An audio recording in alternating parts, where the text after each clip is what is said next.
Continuer avec la deuxième partie de notre matinée, avec le débat que vous connaissez, qui maintenant existe depuis plusieurs années.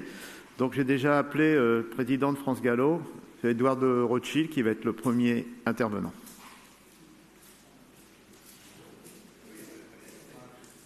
Et on peut aussi l'applaudir pour sa belle victoire d'hier.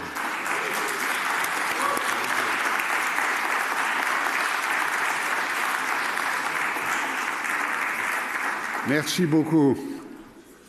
Cher Loïc, cher membre de la Fédération des éleveurs, les traditions ont du bon et je suis ravi d'être à nouveau parmi vous à l'occasion de cette Assemblée générale de la Fédération pour partager l'essentiel de l'actualité de France Gallo, mais aussi ses perspectives et la façon dont nous appréhendons les challenges à relever. Quelques bonnes nouvelles pour commencer. L'activité des paris hippiques, Richard Viel et Emmanuel en parleront dans quelques instants. L'activité des paris hippiques est très bien orientée depuis le début de cette année. À fin juillet, les enjeux progressent de 2,5% par rapport à l'année dernière. Ils sont en augmentation sur le digital, à l'international, mais aussi dans les réseaux de points de vente, qui représentent encore 83% de l'activité française. Ce retour à la croissance dans le réseau traditionnel, c'était l'objectif de cette année et ça constitue un important retournement de tendance, particulièrement pour l'avenir. Le travail des équipes du PMU paye, celui des sociétés mères qui cherchent continuellement à optimiser le calendrier et le programme pour soutenir la croissance des enjeux également. Cette année, le redressement est particulièrement notable en obstacles, avec une proportion de courses creuses qui diminue fortement. Le programme a été ajusté en conséquence. Le plan de marche du PMU pour atteindre les objectifs budgétaires est respecté et la contribution nette pour cette année sera en nette augmentation par rapport à l'année 2022, par rapport à l'année dernière. Un mot sur la fréquentation des hippodromes qui progresse à nouveau sur le premier semestre. Qu'il s'agisse du prix de Diane Longines avec ses 25 000 spectateurs, du Grand Prix de Paris, 18 000 personnes présentes, du prix du Jockey Club et du week-end du Grand Steeplechase de Paris, où tous les indicateurs sont orientés à la hausse. Les jeux dits, comme on les appelle, confirment aussi leur popularité avec une fréquentation comprise entre 10 et 11 000 spectateurs chaque semaine. Chaque date est désormais sold out, vendue plus d'une dizaine de jours avant, ce qui illustre bien le succès de ce rendez-vous. Nous observons cette année que les jeunes ont tendance à arriver plus tôt dans la soirée. Ils sont donc exposés à davantage de courses et ils s'adonnent volontiers au pari. Si les mises demeurent raisonnables, le nombre de personnes effectuant au moins un pari est tout à fait encourageant. Je ne parle ici que des hippodromes de France Gallo, mais je n'oublie évidemment pas les très belles fréquentations réalisées en région, comme lors du meeting de Pau ou plus récemment au Lion d'Angers, pour ne citer que quelques exemples. Elles témoignent du formidable travail réalisé par les bénévoles de l'institution et de la popularité des courses dans nos régions. Troisième motif de satisfaction, les produits de l'élevage français et les chevaux entraînés sur notre sol brillent cette année. Ace Impact, Feed the Flame, Blue Rose Sun, Big Rock, Irésine, je ne vais pas tous les citer car la liste est longue, mais 10 des 13 groupes 1 de places disputés depuis le début de l'année ont été remportés par des chevaux entraînés en France et parmi eux, 7 avec des chevaux qui ont été élevés en France. Chez les 3 ans, les produits de notre élevage figurent très haut pour l'instant dans le classement international, à l'image du meilleur 3 ans en Europe, comme Paddington. Évidemment, chacun sait que les années se suivent et ne se ressemblent pas. Tout propriétaire et tout éleveur en a fait l'expérience. Néanmoins, je suis intimement convaincu que nous avons tout ce qu'il faut en France pour que ces résultats exceptionnels se confirment dans les prochaines années. En obstacle, les produits de notre élevage continuent de briller au plus haut niveau outre-Manche dans tous les grands meetings. La qualité des courses disputées sur notre sol n'est pas en reste, raison pour laquelle le programme Black Type s'étoffe un peu plus chaque année. Je voudrais juste rappeler que depuis mon élection à la présidence de France Gallo fin 2015, ce n'est pas moins de 32 courses qui ont été promues au niveau listed ou groupe. Les encouragements distribués en 2023 seront à leur plus haut niveau.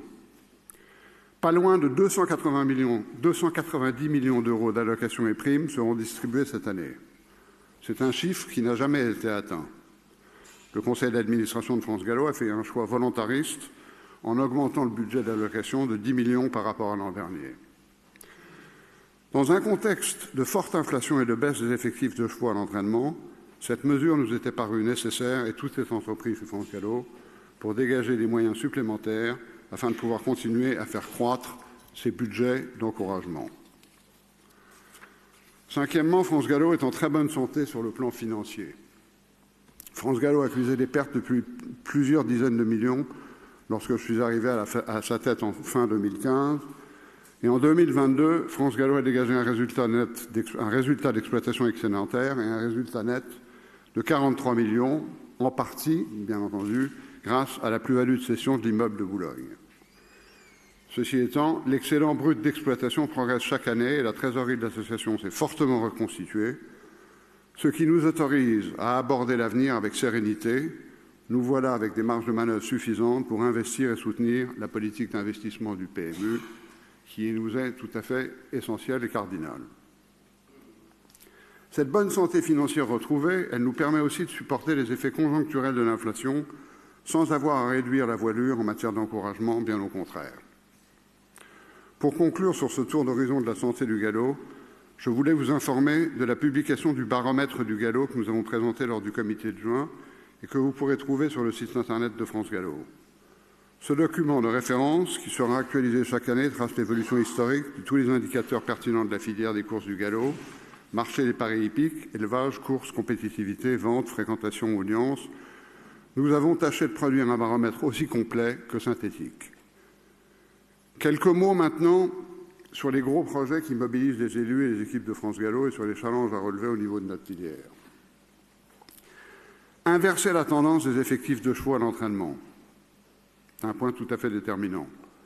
Le nombre de chevaux à l'entraînement est à nouveau en retrait cette année, de l'ordre de 2-3% par rapport à l'année dernière. Cette tendance nous a définitivement convaincus d'augmenter les allocations et de cibler les courses qui devaient prioritairement bénéficier d'un coup de pouce. En plat, nous avons revalorisé tous les handicaps afin de retenir un maximum de chevalage qui alimente ces courses participant fortement à la recette du PMU. Et pour soutenir la relance des effectifs des jeunes chevaux, nous avons augmenté les allocations de médanes de 2 et 3 ans en région et choisi d'augmenter la dotation d'une vingtaine de courses inédites assez emblématiques de notre programme. En obstacle, après avoir introduit une prime de 15% pour les pouliches de 3 et 4 ans, nous avons augmenté les allocations dans toutes les catégories avec des hausses un peu plus fortes dans le programme intermédiaire. L'effet d'une augmentation des allocations sur les effectifs n'est pas immédiat, loin s'en faut, mais je suis convaincu que cette politique volontariste produira ses effets et participera au retournement de tendance qui est attendu. Développer l'activité des propriétaires, c'est un point cardinal de la stratégie du conseil d'administration de France Gallo. Le nombre de chevaux à l'entraînement, c'est aussi évidemment le sujet du propriétariat. L'évolution constatée et partagée avec vous-même ici l'an dernier se confirme. Le nombre de propriétaires augmente. Nous délivrons chaque année plus de nouveaux agréments, mais tous ces propriétaires détiennent collectivement moins de chevaux qu'avant.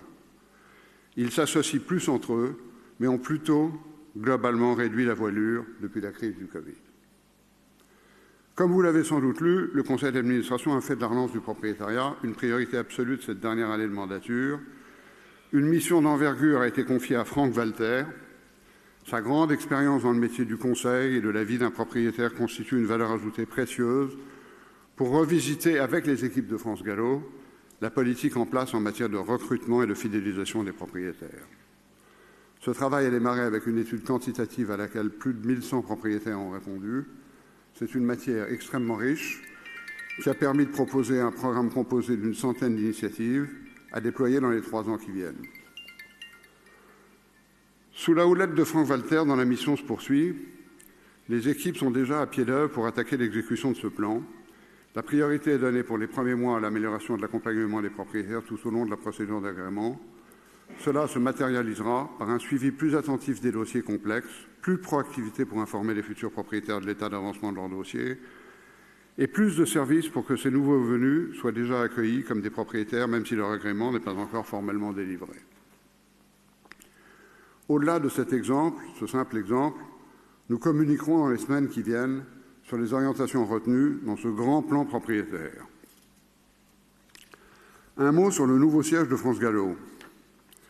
Le 10 juillet dernier les collaborateurs de France Gallo ont rejoint le nouveau siège de l'association. Au terme de plusieurs mois de travaux et d'un accompagnement attentif des salariés, chacun a pris possession de son nouvel espace de travail et malgré la forte rupture que représente ce déménagement, nouveau quartier, nouvel arrondissement, changement d'habitude, à la fois dans les modes de transport, dans les espaces de travail partagés, le retour des équipes, le retour que nous appréhendons, est globalement et collectivement positif. Ce changement de siège constitue un levier de transformation majeur dans l'organisation du travail et de la culture d'entreprise de France Gallo. Autrefois répartis sur 7 étages avec beaucoup de bureaux fermés, nous voulons rassembler sur 2 niveaux seulement dans des espaces qui sont ouverts. Nous disposons enfin de l'outil de travail qui permet d'aller beaucoup plus loin en termes de transversalité et du travail d'équipe. Et bien sûr, le rassemblement sous le même toit des salariés du PMU, du TRO, de la FNCH et de France Gallo, c'est une évolution et même une révolution dont les bénéfices seront à mes yeux considérables. Cette proximité va renforcer la culture course du PMU et la culture Paris des sociétés mères, disons-en l'un et l'autre besoin. La facilité des échanges que procure ce siège commun va nous rendre collectivement nettement plus performants. Je crois sincèrement que ce changement, déjà très vertueux sur le plan économique, sera l'une des transformations de l'institution les plus créatrices de valeur que nous ayons connues depuis des années. Préparer l'avenir, c'est aussi continuer à investir. Il faut le faire de façon raisonnée et sélective, mais il faut aussi faire preuve d'audace et savoir prendre les risques. Le temps est trop court pour développer tous les projets qui mobilisent les équipes de France Gallo, mais je souhaitais quand même en évoquer 3. Ici même, à Deauville, nous souhaitons faire progresser nos infrastructures, courses et entraînements. Nous avons initié un gros programme de rénovation des cours de l'hippodrome et d'autres projets sont à l'étude pour offrir aux professionnels en meeting et à leur personnel beaucoup plus de confort. Nous réfléchissons aussi aux possibilités d'amélioration de l'outil de travail des entraîneurs installés sur place, dans la continuité des développements récents. D'importants travaux d'études et de réflexion sont en cours pour rénover et moderniser l'hippodrome d'Auteuil. C'est le probable grand programme d'investissement de France Gallo des prochaines années. Auteuil n'a pas fait l'objet de véritables transformations depuis les années 70. Et je dois dire que dans la continuité de la rénovation de Paris-Longchamp, nous souhaitons proposer un plan ambitieux et porteur pour cet hippodrome qui est la locomotive de toute une discipline. Enfin, nous avons lancé un plan de transformation informatique de France Gallo. L'ensemble de notre système repose encore sur une technologie certes fiable mais ancienne, coûteuse et très contraignante sur le plan de l'agilité et de l'innovation. C'est un chantier au moins de 3 ans qui sera très structurant pour la suite et pour l'avenir de France Gallo. Vous le voyez, la tâche est immense, mais toujours aussi passionnante et toujours aussi motivante. Les défis ne manquent pas, bien au contraire, et leur complexité requiert plus que jamais la contribution de toutes les forces vives du galop français, au-delà des institutions qui servent la filière. Merci à tous de votre attention et je me tiens à votre disposition ainsi que les membres du comité de direction de France Gallo ici présents pour répondre le moment venu à vos questions.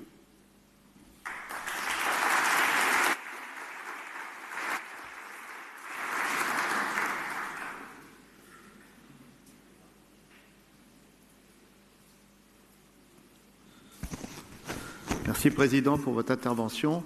Je vais demander à Richard Viel, président du PMU, d'intervenir.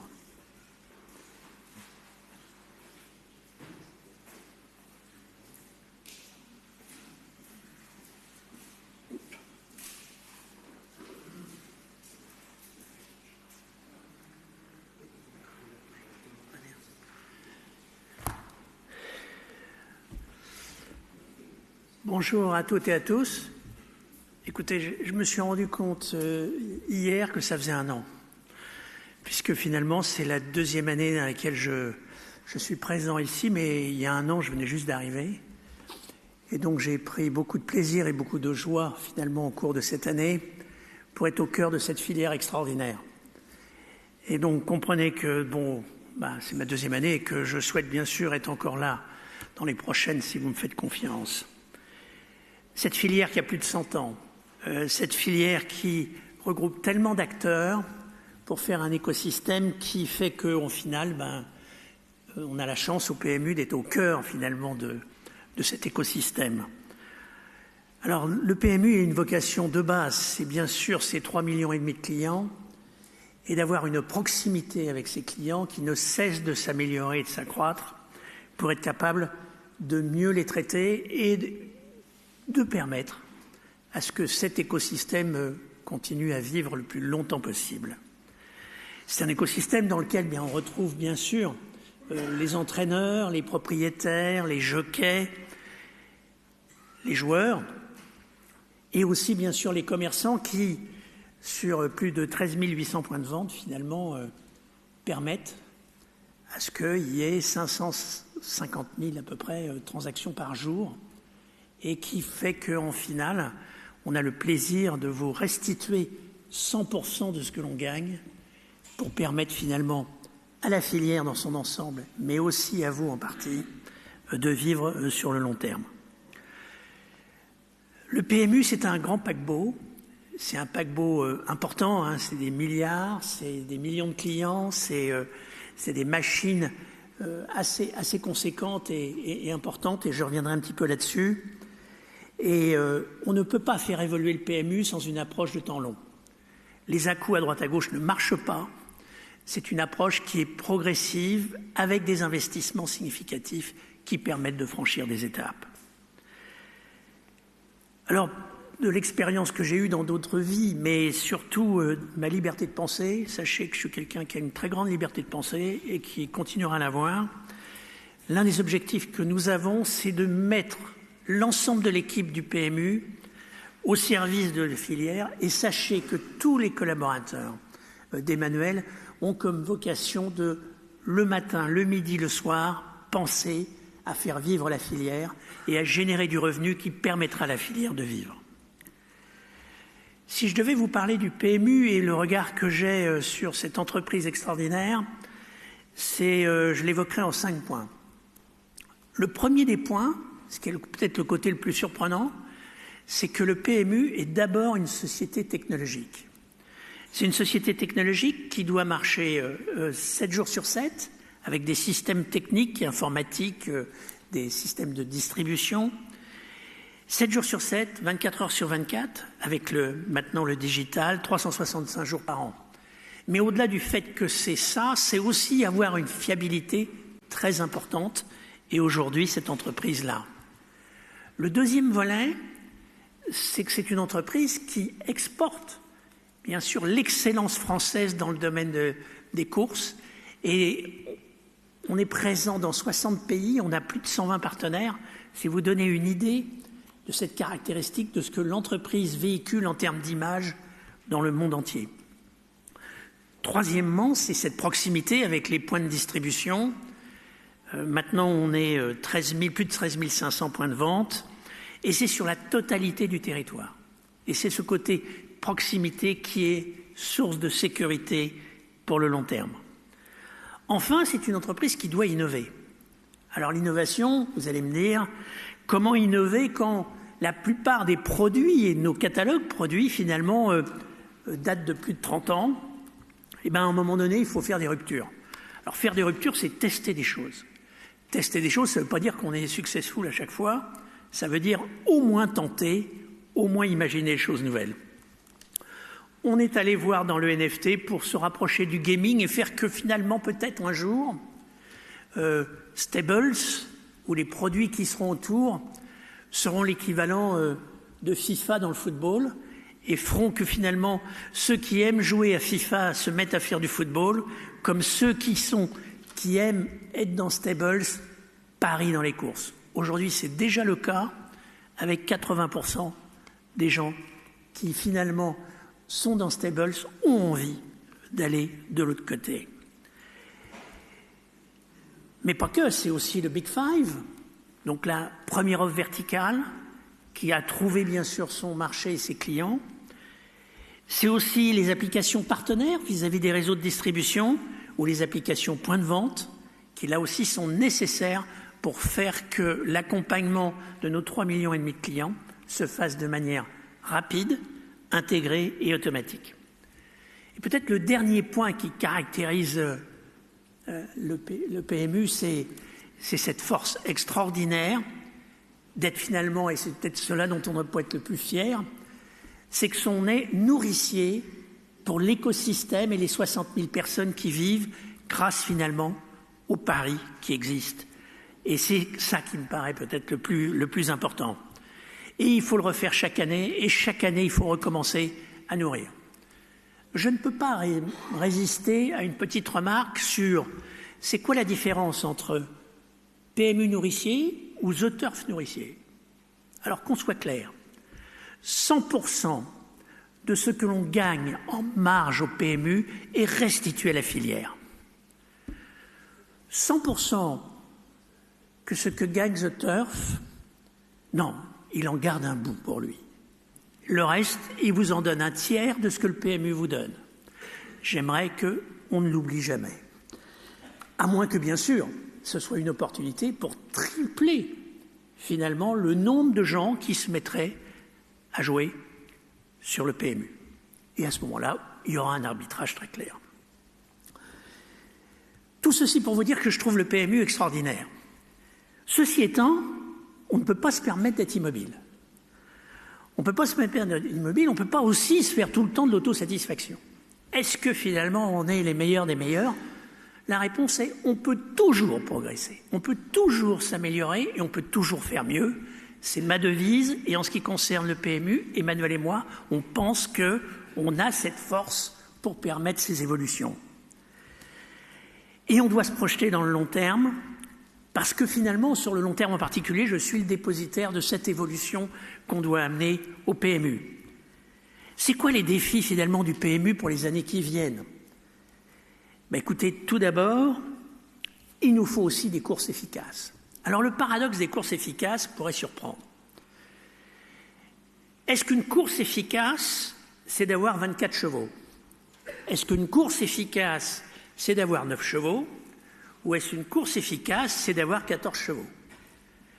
Je vous laisse imaginer le résultat. Idéalement, c'est 14 chevaux. Pourquoi? 9 chevaux, c'est trop facile à trouver, et donc les parieurs ne vont pas gagner grand-chose. S'ils ne gagnent pas grand-chose, ils ne sont pas intéressés. 24 chevaux, c'est tellement difficile à trouver qu'ils se disent on n'y arrivera jamais, ça ne les intéresse pas non plus. C'est cette alchimie incroyable dans les paris qui fait que nous espérons toujours nous rapprocher le plus possible des 14 chevaux. On peut encore progresser ensemble, on y travaille, et je sais d'ailleurs que cette année, en 2023, c'est mieux que ce qu'on avait pu avoir avant, mais sachez que ce n'est pas fini. Deuxième sujet, l'offre. Comment faire pour que finalement l'offre qui date de 1891, faire du pari mutuel urbain. C'est-à-dire que finalement, être capable de faire une offre avec bien sûr une notion de mutualisation, c'est-à-dire que vous pariez 100, on restitue une partie, l'ordre de grandeur c'est 75% aux parieurs, et ça c'est depuis plus d'un siècle. Alors, pourquoi le réduire à ça alors que finalement on a un écosystème global très riche, on l'a vu tout à l'heure. On a aussi autour de ça, bien sûr, des acteurs, on a des sites, des hippodromes, enfin, on a tout ce qu'il faut pour avoir une palette de jeux bien plus évoluée. Dans ce domaine, Emmanuel vous en fera quelques descriptions de ce que l'on pourrait faire ou imaginer si les politiques / le gouvernement nous l'autorisent et nous y travaillons ardemment. Alors le PMU peut aussi, bien sûr, on a fait des économies, on peut toujours en faire et les améliorer. Comme les maisons mères essayent de faire des économies de leur côté. C'est l'international, on l'a déjà fait. C'est la distribution, on continue à la faire grandir. Mais sachez que le regard que l'on a, et en partageant ça avec la filière, c'est de se dire que, idéalement, pour que vous ayez mieux, pour que la filière aille mieux, il faudrait qu'on puisse générer peut-être une centaine de millions d'euros supplémentaires. Ça permettrait de rénover, ça permettrait bien sûr de vous aider dans vos travaux d'éleveurs et d'entraîneurs. Et puis aussi de se rapprocher du quotidien des Français en touchant plus de clients. Voilà ce qu'il nous reste à faire. Le PMU au cœur d'une filière, ça me paraît une réalité. Le PMU est à votre service, sachez-le, et je suis ravi d'avoir pu partager avec vous ces quelques instants pour vous dire finalement le regard que j'ai sur cette entreprise, cette filière, cet écosystème. Je vous remercie et je passe la parole à Emmanuel.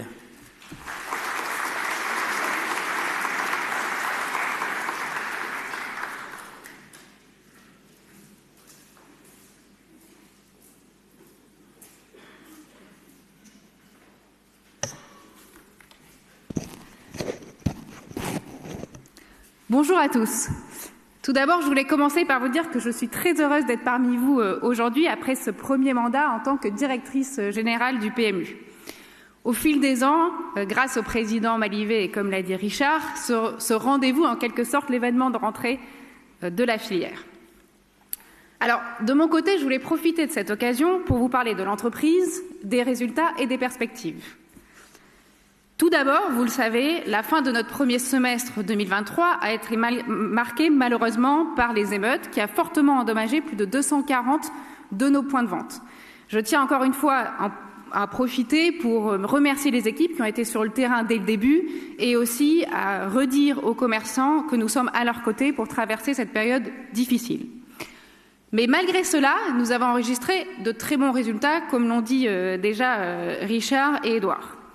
En effet, 2022 à date, on est en croissance 2023 en croissance par rapport à 2022, qui était elle-même une année en croissance par rapport à 2019. Je vais vous partager juste quelques chiffres. En 2023, on est en croissance de près de 2% sur la France. Et si je prends les enjeux totaux France plus international, on est en croissance de 3,3%. Cela est une très bonne nouvelle puisque cela marque bel et bien le retour à la croissance qu'on attendait depuis plusieurs années au PMU. Notre objectif de contribution nette pour l'ensemble de l'année 2023 est, je vous rappelle, à 834 millions d'euros.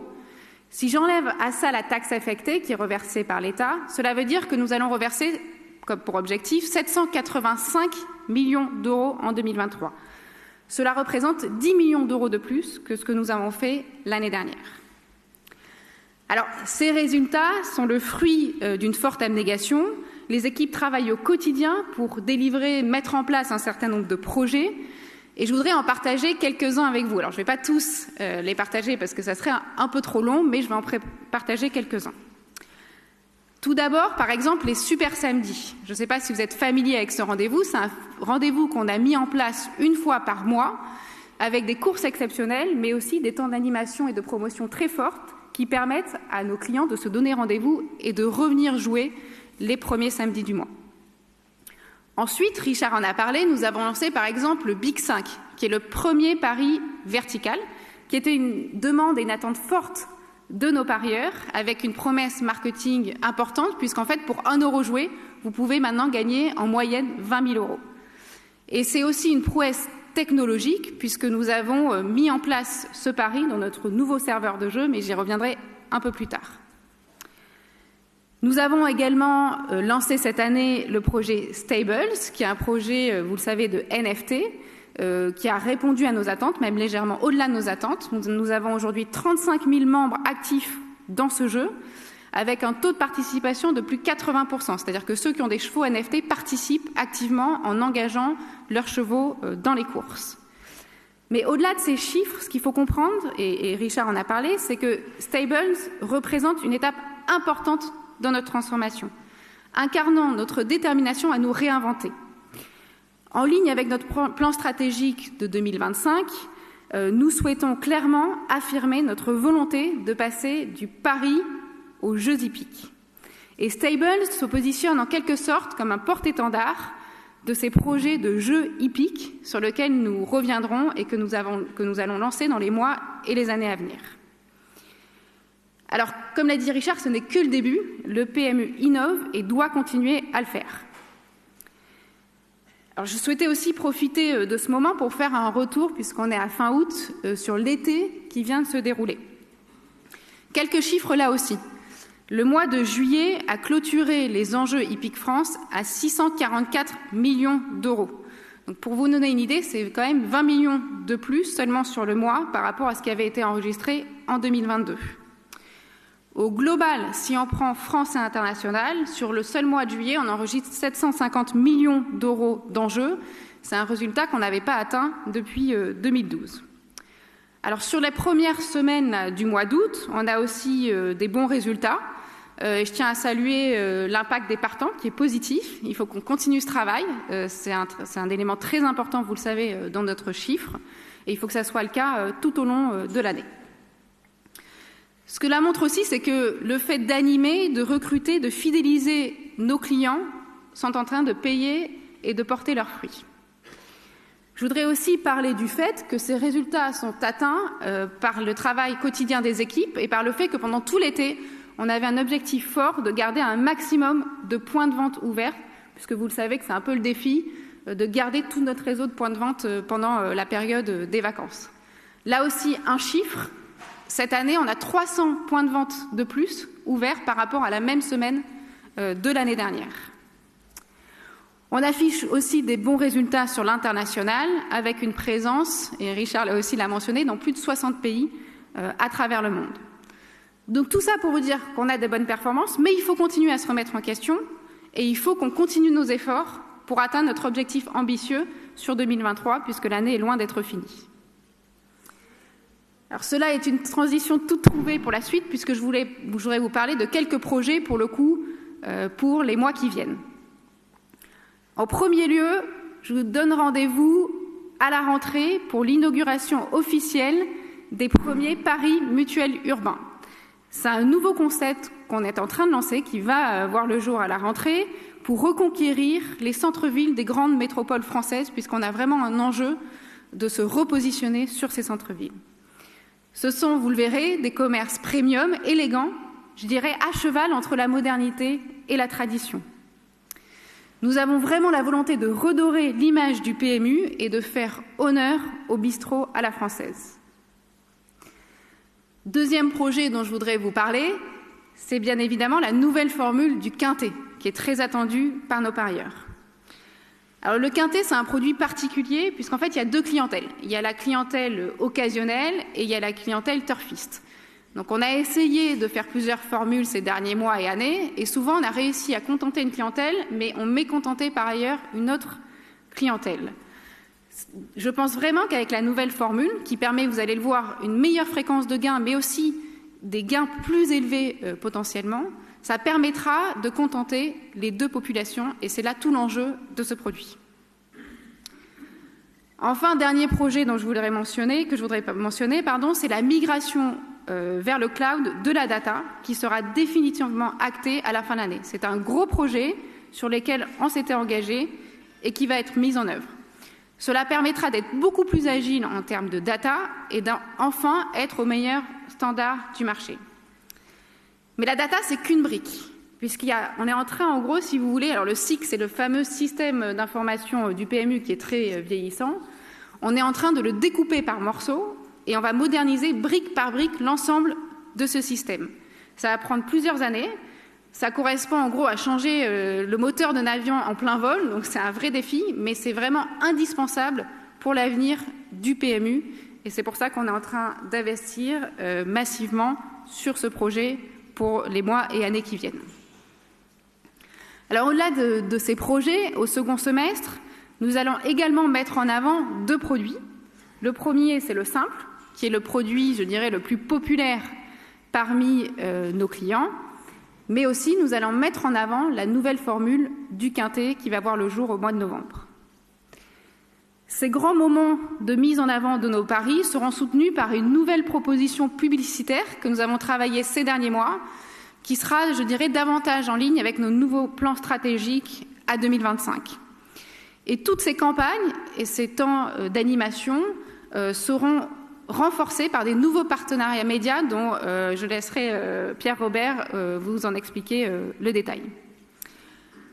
Alors vous l'aurez compris, nous redoublons d'efforts aujourd'hui pour concrétiser notre plan d'action stratégique en renouvelant notre offre, en innovant, en migrant notre informatique, mais aussi en densifiant notre réseau de points de vente avec pour l'objectif de dépasser prochainement nos 14 000 points de vente. Tout ce que je viens de vous dire a pour vocation de soutenir notre transformation, à maintenir notre croissance retrouvée et à confirmer notre ambition de passer du pari au jeu hippique, qui est une étape décisive pour l'avenir du PMU. Nous allons à la conquête de nouveaux marchés, nous allons lancer des nouvelles formes de jeu, de sorte que l'aventure collectivement écrite entre le PMU et la filière soit toujours plus forte. Avant de finir, je voulais vraiment vous remercier sincèrement pour tout le travail que vous faites au quotidien, et notamment sur le sujet des partants, qui contribue très largement aux résultats que je viens de vous exposer il y a quelques instants. Vous êtes vraiment au cœur de cet écosystème, et votre dénouement, votre passion, aussi votre capacité d'adaptation sont autant d'atouts dont vous pouvez être fiers. Alors pour tout cela, pour toute l'énergie que vous mettez au quotidien afin de faire grandir la filière, un très grand merci.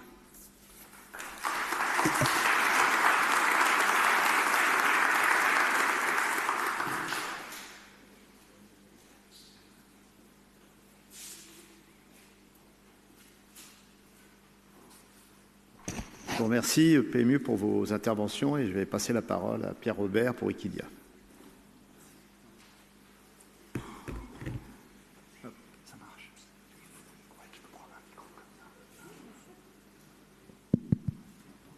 Merci.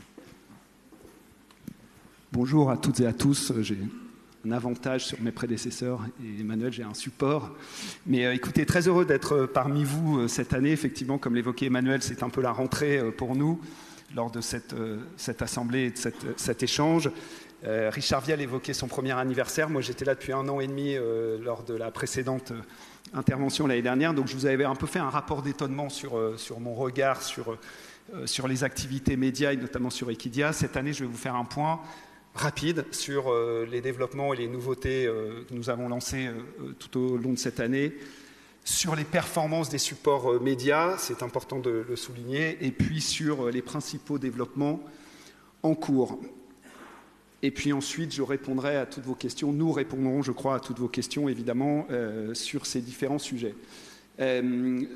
Tout au long de cette année, nous avons travaillé sur plusieurs sujets. D'ailleurs, je reviendrai sur le bandeau des codes, parce que je me souviens que c'était une question qui avait été posée lors de l'année passée à Emmanuel, je crois, et sur laquelle nous avons essayé de répondre. Le principal chantier de l'année, c'est le Grand Direct. C'est une émission que vous connaissez. On évoquait tout à l'heure le PMU qui a une activité 365, 7 jours sur 7, 24 heures sur 24. C'est un peu la même chose de notre côté sur les activités médias. Et donc, nous avons un enjeu à la fois de qualité de produits et puis de fiabilité de nos activités. Le Grand Direct, c'est 10 heures par jour. Et donc, c'est une émission qui est compliquée et vraiment, c'est un enjeu de tenir sur la longueur. Et donc, on a travaillé sur une nouvelle forme de l'émission pour l'adapter au rythme des journées et des semaines, sur les temps forts, temps faibles, et puis donner plus de rythme à l'émission. Je vais simplement vous montrer quelques images. On a lancé la nouvelle formule au mois de juillet, le 3 juillet dernier, avec 3 types, en fait, ce qu'on a appelé standard, premium et premium plus. À la fois d'un côté, sur le standard, c'est ce que je vais vous présenter rapidement là, qui est un mode, ce qu'on appelle en télévision fond vert, très dynamique et très simple à activer, jusqu'au mode premium plus. Et le mode premium plus se veut renforcer la présence de consultants et d'experts.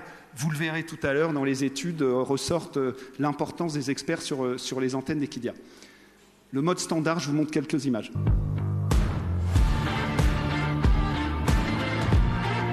Bonjour à tous, ravi de vous retrouver. Bienvenue dans votre Grand Direct pour une belle journée de course. La réunion 1, c'est sur l'hippodrome de Nantes. Attention, réservé aux galopeurs.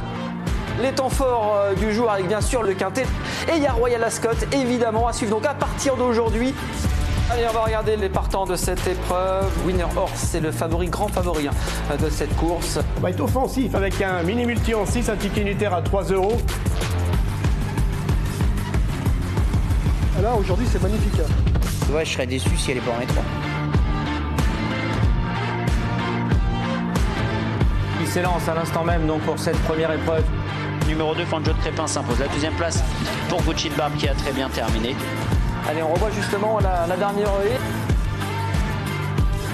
Bravo à tous ceux qui ont touché le quintet, un plus de 115 000 €. Nous allons à présent poursuivre le programme sur l'hippodrome de Caen.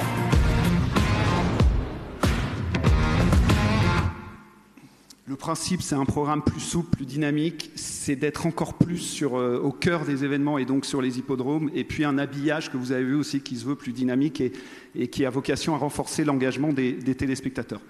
Le bandeau des cotes, donc c'était un sujet sur effectivement le décalage qu'il peut y avoir entre le moment du départ et puis les cotes et les rapports définitifs. Donc en fait, là pour le coup, en lien avec les équipes évidemment du PMU et notamment de la DOSIT du PMU, on a travaillé sur ce sujet pour proposer un nouveau bandeau des cotes, ce qu'on appelle le bandeau des cotes après le départ, qui va jusqu'à 25 secondes après le départ et qui, donc vous voyez, vous avez certainement dû tous d'ores et déjà le voir, on l'a lancé depuis le 8 mars.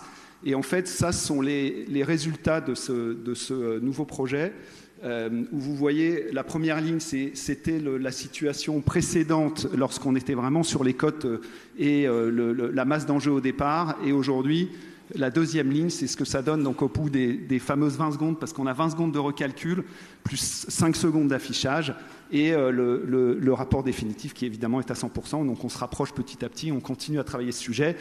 Et sachez, j'y reviendrai parce que je vais vous parler rapidement du baromètre Equidia, 77% des passionnés l'ont remarqué et 90% le jugent utile, sachant que l'étude a été faite au mois d'avril et le bandeau avait été lancé début mars, donc il est ressorti tout de suite.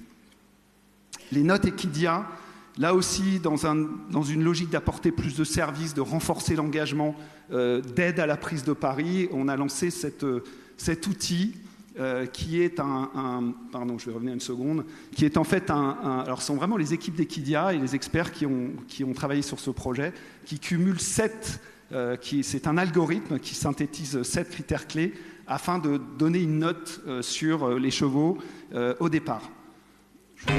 Tous les jours, prenez quelques minutes pour faire le point sur le bulletin de notes des partants du Quintet. On démarre avec vraiment d'excellents élèves. Beaucoup de très très bonnes notes. Pourquoi cette note? Vous allez tout nous dire. Nos experts analysent le classement pour vous aider à faire votre papier. Ce qui est intéressant, c'est Dalia Dupont qui n'a seulement que 9 sur 20. Ça vous interpelle ce 17? Je trouve qu'il n'a plus tout à fait la même NIA. Un outil statistique de référence basé sur les données objectives de chaque cheval et sur les avis des pros. Il coche quasiment tous les critères. L'effet Jean-Michel Bazir. Les notes d'Equidia, les stats décryptés, tous les jours sur equidia.fr.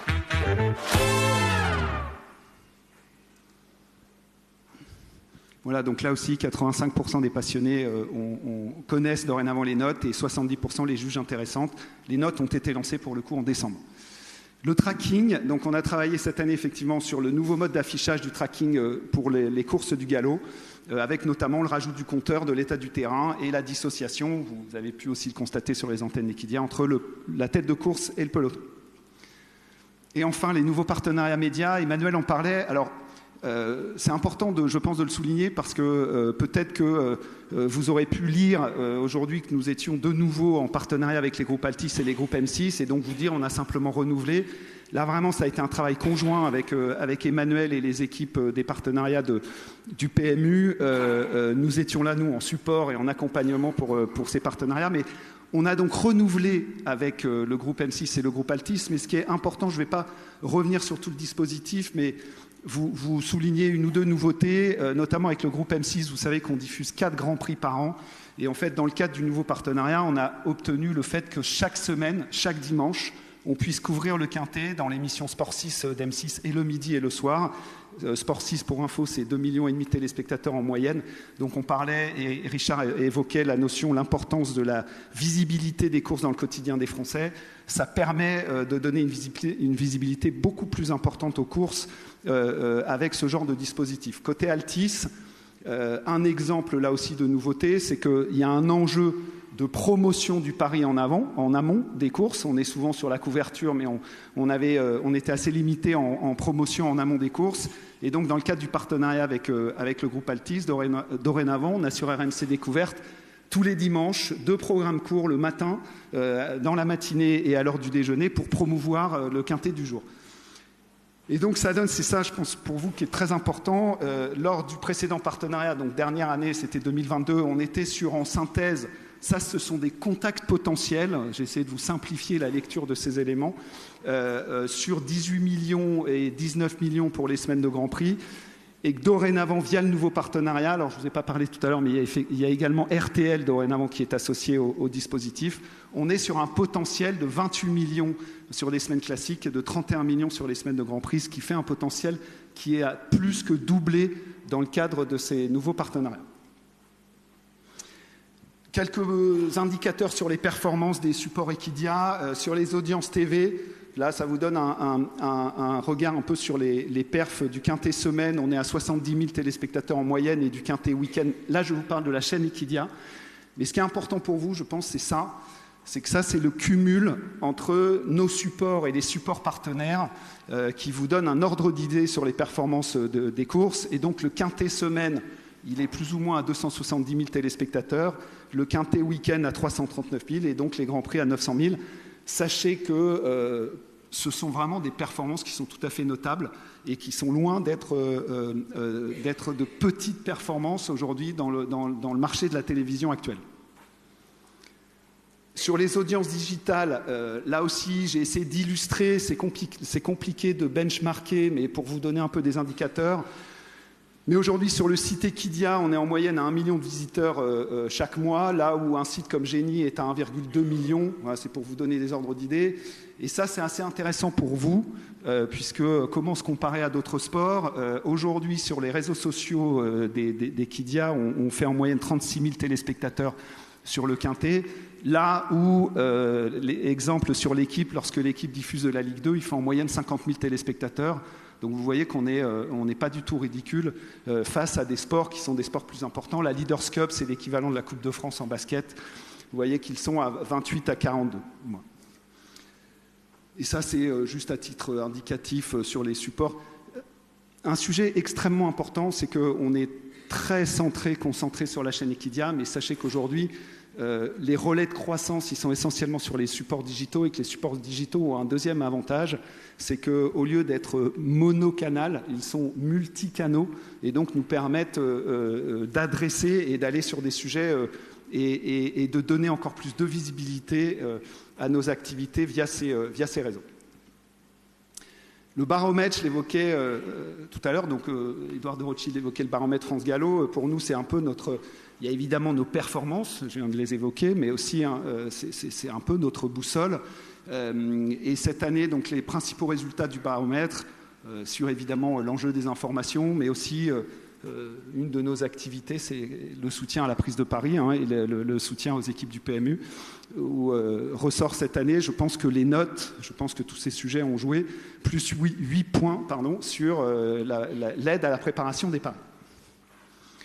Et puis sur les deux éléments très forts des supports d'Equidia, le grand direct et les conseils d'experts, vous voyez ce qui ressort, les hits et les canters, je découvrais ces mots il y a 1 an et demi, aujourd'hui j'ai conscience de l'importance de ces éléments dans l'accompagnement et la valorisation des courses et le soutien à la prise de Paris. Et puis, autre élément, je pense, très important, je l'évoquais par rapport au grand direct tout à l'heure, c'est que plus de 70% des téléspectateurs interrogés ont déjà suivi un conseil d'experts pour réaliser leur pari. Ça montre l'importance des experts sur nos supports. Je termine sur les principaux développements. On avait évoqué l'année dernière le nouveau site, donc nous allons sortir d'ici la fin de l'année la nouvelle application. Ce sont des sujets qui prennent du temps. Voilà, on aimerait toujours aller plus vite, mais on parlait tout à l'heure du temps long. En tous les cas, il faut prendre le temps de bien faire les choses et de ne pas confondre vitesse et précipitation. Mais d'ici la fin de l'année, nous aurons donc la nouvelle application qui embarquera évidemment un parallélisme avec le player et le site Equidia. Nous travaillons également sur l'application TV connectée. Alors c'est important, je vous en parle, mais de façon très simplifiée aussi. Aujourd'hui, le parc de télévision connectée, c'est qu'au lieu de passer par une box... Pardon, Richard, mais oui, on passe en direct via l'interface de la télévision. C'est un parc qui représente 50%, plus de 50% du parc français. Et notre appli TV connectée, vous voyez, adressera à peu près 85% du marché, sera compatible Android et Apple TV. Je vous montre quelques images, mais c'est simplement la déclinaison de ce que vous pouvez trouver sur le site ou de ce que vous retrouvez sur l'application mobile directement sur la télévision. Alors, il n'y a pas de bête sonore pour le coup, mais vous voyez, ça, c'est directement l'écran de votre télévision en Smart TV qui demain proposera les mêmes services que vous pouvez retrouver sur le site, sur le player du site ou sur l'application mobile.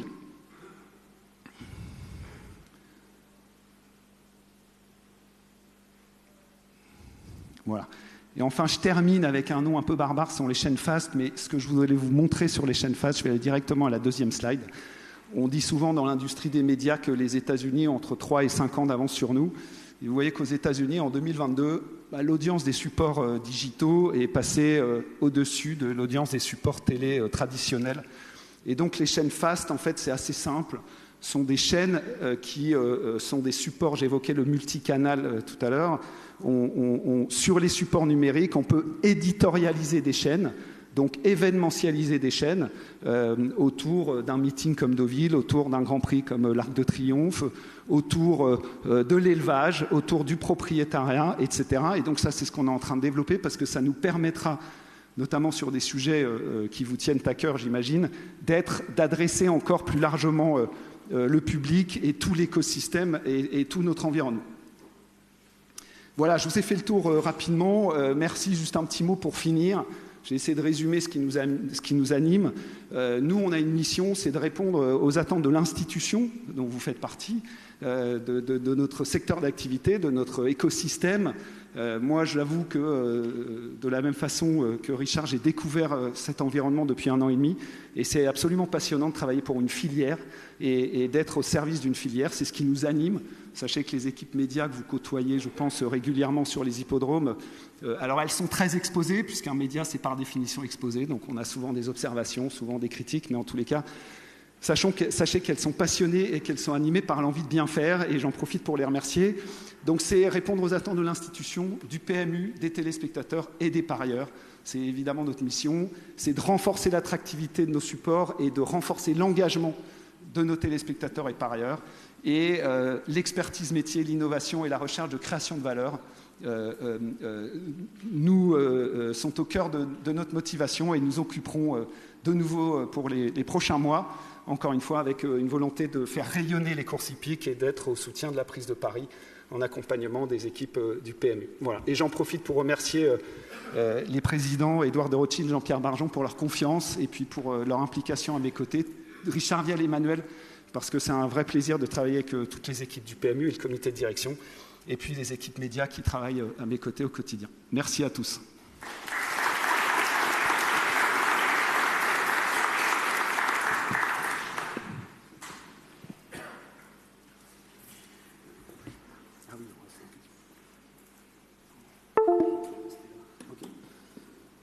Merci pour votre intervention, et je vais demander au PMU et France Gallo de venir pour les traditionnelles questions.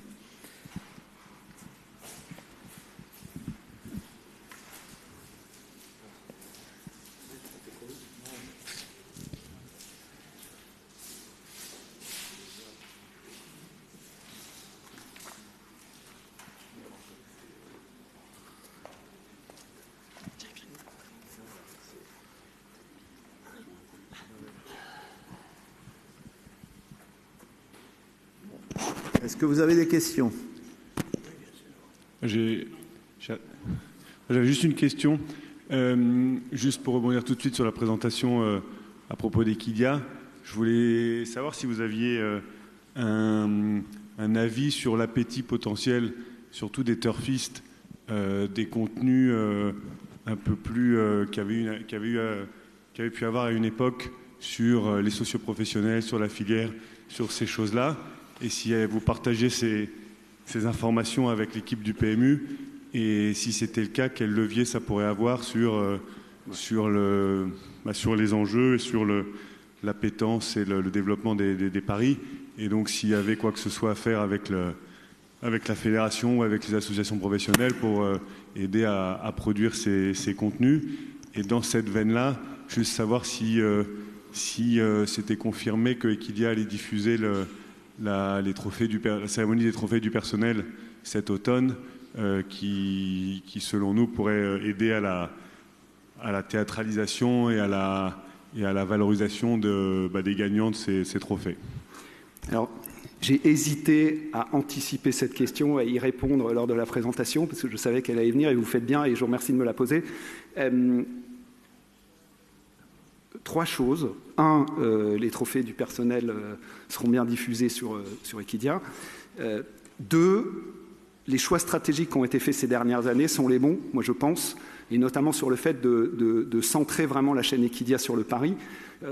Moi je viens des médias, et c'est la première fois que je dois gérer une chaîne dont la grille de programme est contrainte par le rythme des courses. Donc on a peu de souplesse, et je pense qu'il faut assumer le fait qu'Equidia soit vraiment tourné vers le pari.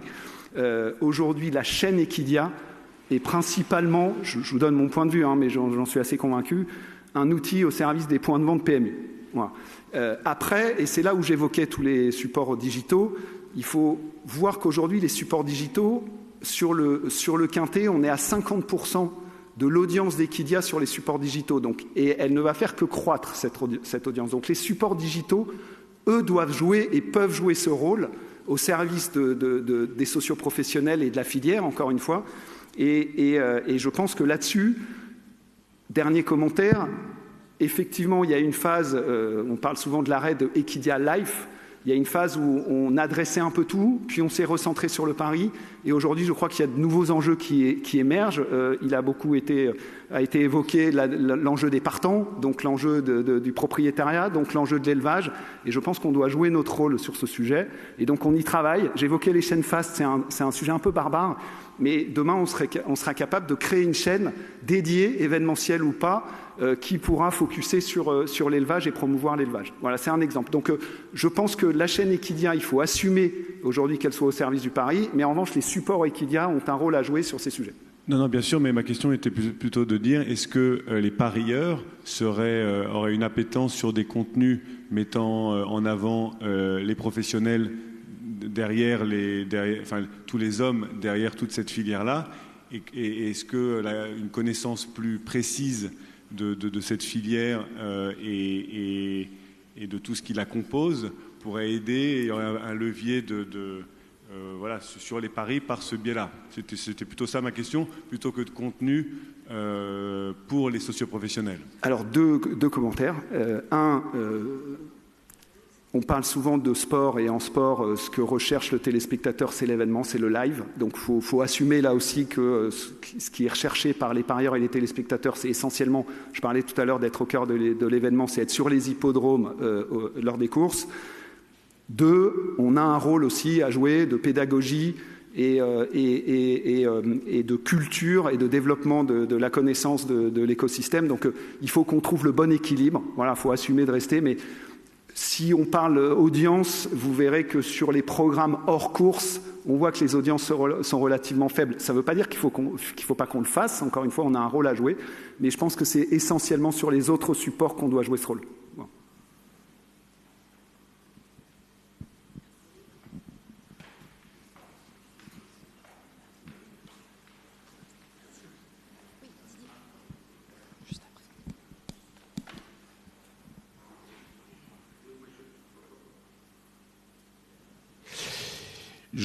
D'abord, je voulais vous féliciter le dynamisme de la nouvelle équipe, l'enthousiasme, l'envie de faire et l'envie d'innover. Ça fait plaisir. Donc, premier point positif. Deuxième point, pour rebondir sur la question de Nicolas, je pense qu'effectivement, un des canaux de racing sur Internet, ça pourrait être un magazine pour mettre en avant un certain nombre de choses. Je pense qu'on en aurait besoin, ne serait-ce que pour les relayer nous-mêmes sur les réseaux sociaux et motiver les jeunes pour venir à nos professions. On a vraiment beaucoup de mal à recruter. Je crois qu'on a des choses...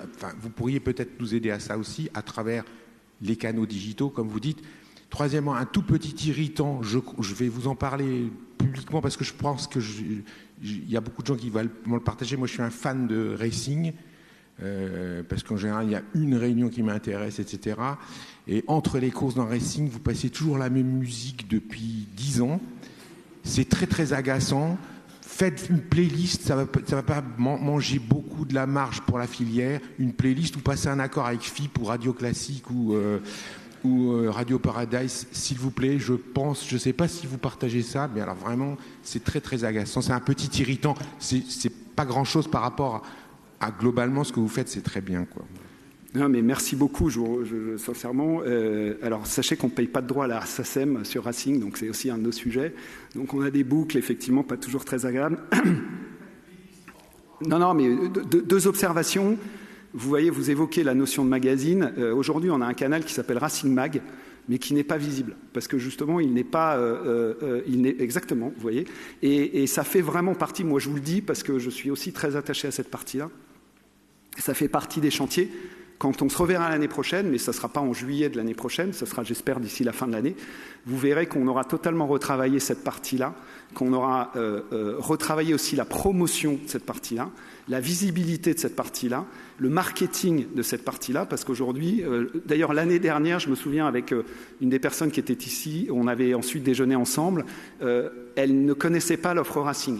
L'offre Racing, aujourd'hui, c'est agréable d'entendre que vous la connaissez, mais finalement, elle est peu visible. Donc, ça fait partie, il faut qu'on bosse là-dessus, et ça fait partie des développements en cours. Donc, sur la promotion des métiers de la filière, ces sujets-là seront au cœur de notre activité dans les prochaines semaines, prochains mois. 2, sur votre observation sur Racing, je partage un peu votre avis. Donc, s'il n'y a que la musique, ça ne devrait pas être trop dur. Mais notre objectif, c'est même d'aller au-delà de la musique, parce que c'est vrai que les boucles entre chaque course sont... Mais il faut comprendre que, si je dois résumer, Racing a été une déclinaison de l'antenne. Finalement, on s'est dit, tiens, comme on est sur toutes les réunions, donc on a, pardon du terme, mais on a un peu bricolé dans le sens où on s'est dit, allez, lançons Racing. Mais aujourd'hui, Racing va être au cœur de la stratégie, et donc on va travailler aussi l'éditorialisation de Racing pour avoir un canal qui soit plus rythmé et plus dynamique. Mais j'entends et je prends. Tout à fait. C'est un petit irritant, voilà, qui sera traité. Bonjour. Pierre Belaïch.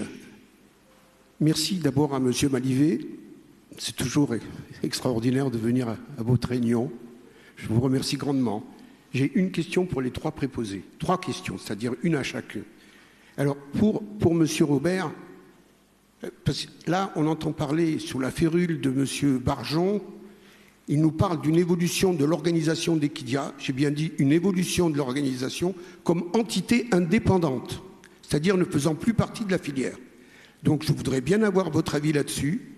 C'est encore pas sorti, ça va sortir, mais il y a des problèmes, notamment au niveau du personnel, je vous le dis, et vous le savez. Deuxièmement, pour le PMU, Monsieur Viel, pourquoi attendre de changer le Quintet Plus qui est un pari à forte marge, et on perd 15% d'enjeu, pourquoi attendre alors qu'il suffit de remettre en place l'ancien Quintet Plus et non pas le nouveau mis par Cyril Linette. Et enfin, pour M. Deslois, le bilan du galop, aujourd'hui, il est plus 2,5%. C'est un bon point pour vous, mais on est quand même à 6% d'inflation. Donc il y a quand même un écart. Et je voulais vous demander pourquoi il y a trop de courses de moins de 12 partants. Et à quand la diminution par moitié, je dis bien par moitié de ces courses, vers les handicaps? Merci de vos réponses. Alors, pour répondre de façon très simple, j'ai 3 missions dans ma feuille de route. La première, c'est la qualité de nos contenus.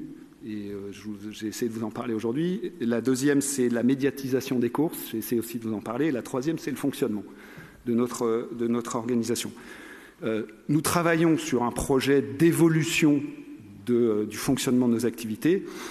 À ce stade, et vous le savez très bien, il y a des processus à respecter, notamment d'information, consultation des IRP. Donc nous respecterons évidemment. Et simple petite précision, le mot indépendant n'a jamais été évoqué. Le mot qui a été évoqué, c'est simplifier et structurer. Tout simplement, nos activités aujourd'hui, les activités médias que je vous ai présentées aujourd'hui, elles sont réparties entre 6 entités au sein de notre institution. Et donc, moi, ce que je pense, de façon très simple et je crois assez objective, c'est qu'on a des vraies opportunités à saisir en faisant un peu évoluer l'organisation et le fonctionnement de nos activités, et encore une fois au bénéfice de l'ensemble de l'institution. Mais la notion d'indépendance n'a jamais été évoquée, et en tous les cas, si nous devons évoluer, ça se fera dans l'intérêt de nos activités, soyez-en sûrs.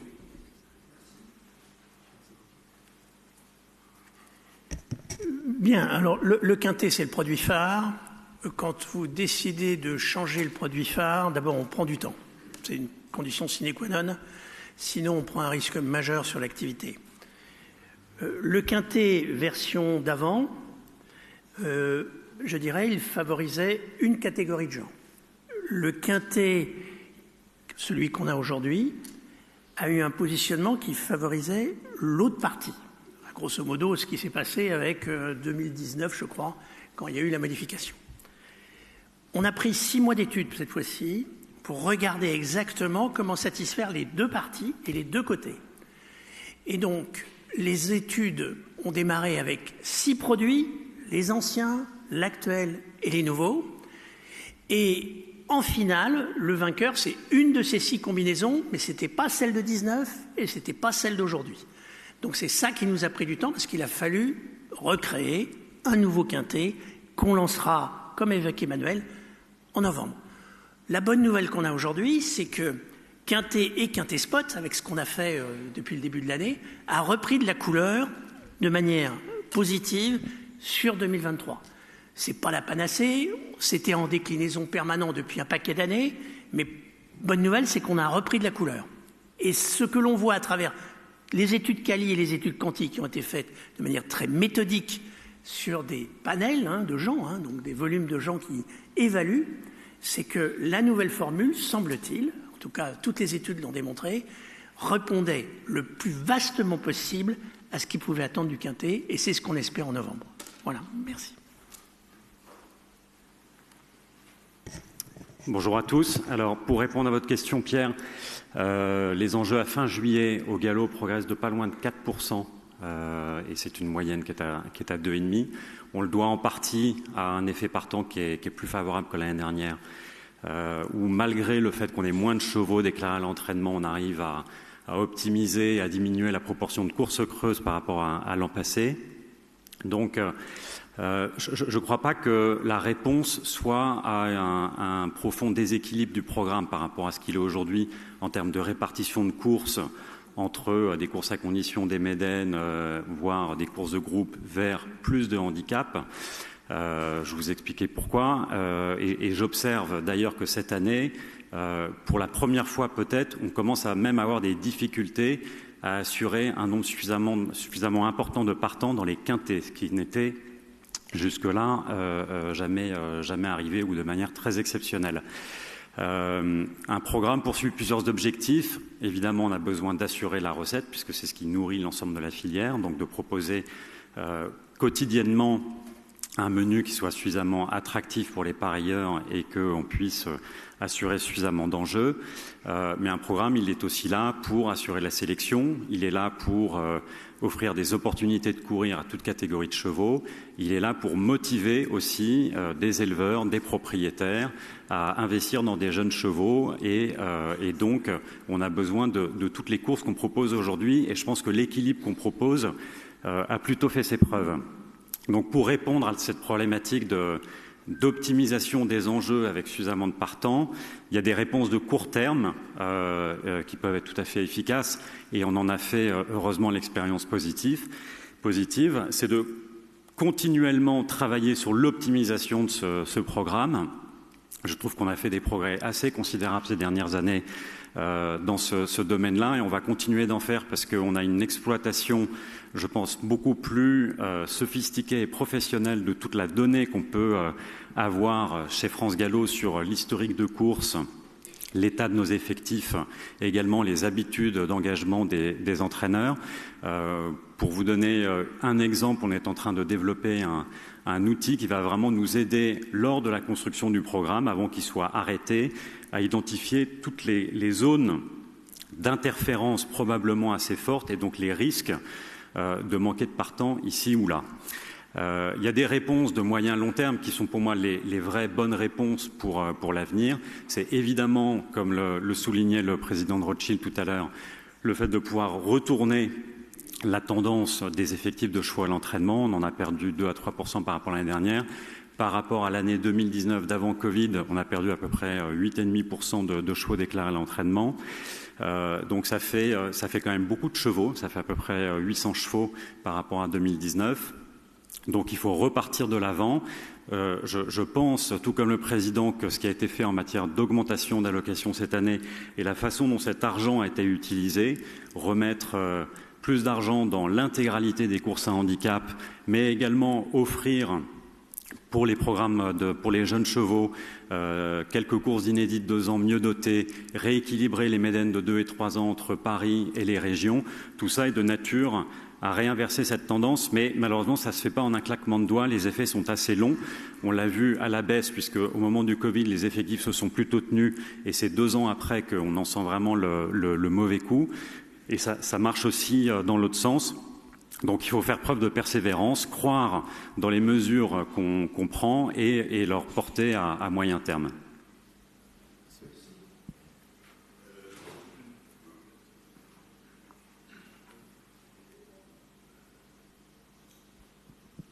Oui, le président de Rothschild tout à l'heure a évoqué la rénovation, la transformation de l'hippodrome d'Auteuil. Est-ce que on peut avoir dès maintenant est-ce qu'il y a déjà des objectifs de temps précis, et est-ce qu'il peut nous en dire un peu plus sur ce vaste chantier qui, à mon sens, devient très urgent? C'est un chantier très urgent. Les délais seront les meilleurs et les plus optimums, mais nous sommes dans un pays où l'administration et les permis divers et variés, les autorisations sont complexes. Je crois que ce n'est pas pour immédiatement, mais c'est, j'espère, pour dans les 2 ans qui viennent. Et on aura l'occasion, à la fois avec le comité de France Gallo et d'une façon plus générale, de discuter, d'interagir. Une commission est d'ailleurs prévue à cet effet pour interagir avec les acteurs des courses, de telle manière à capter, appréhender les desiderata, les besoins, l'intelligence locale de tous les utilisateurs pour trouver un projet qui accommode le plus grand nombre.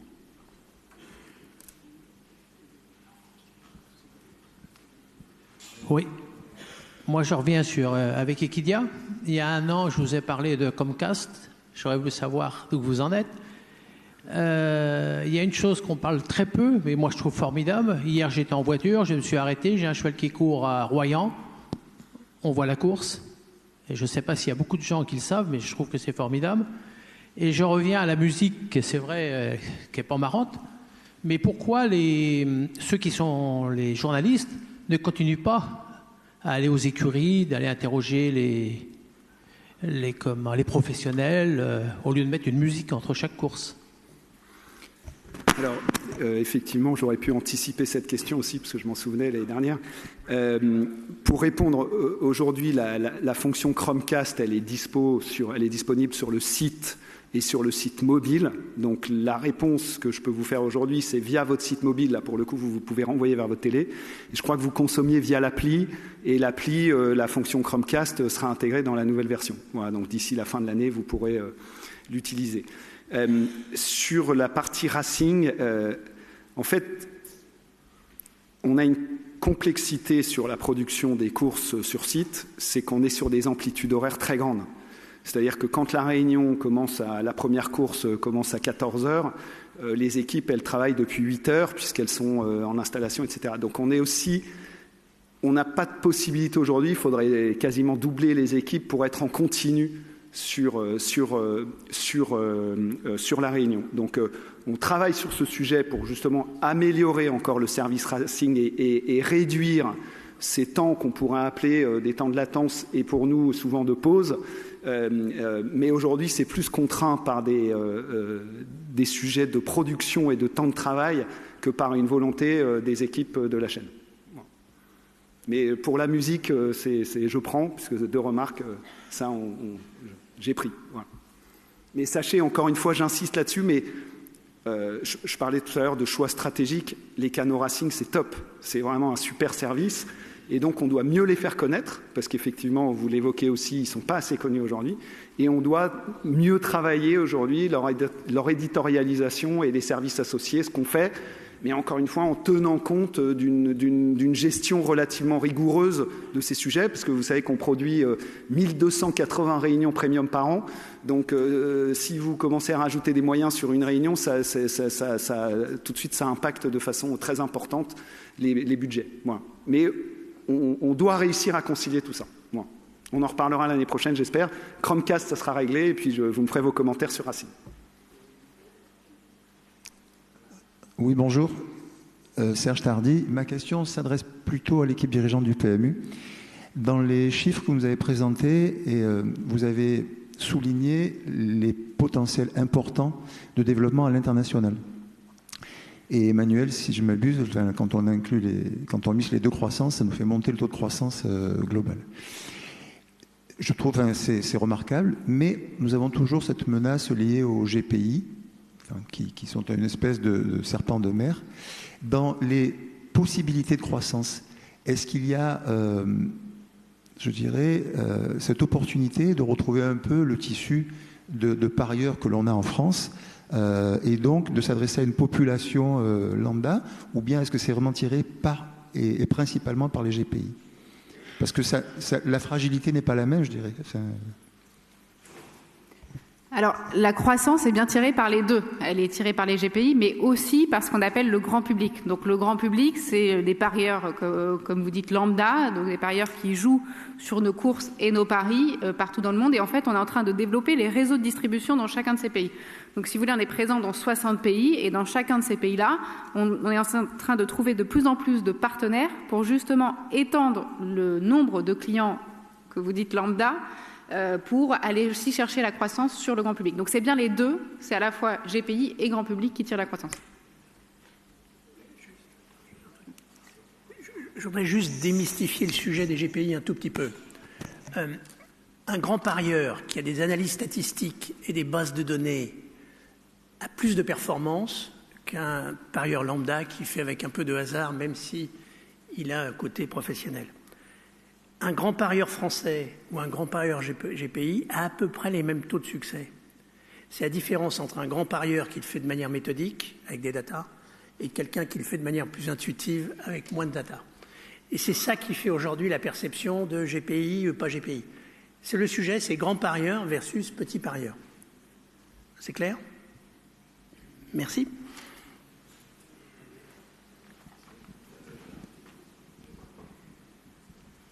Oui, bonjour.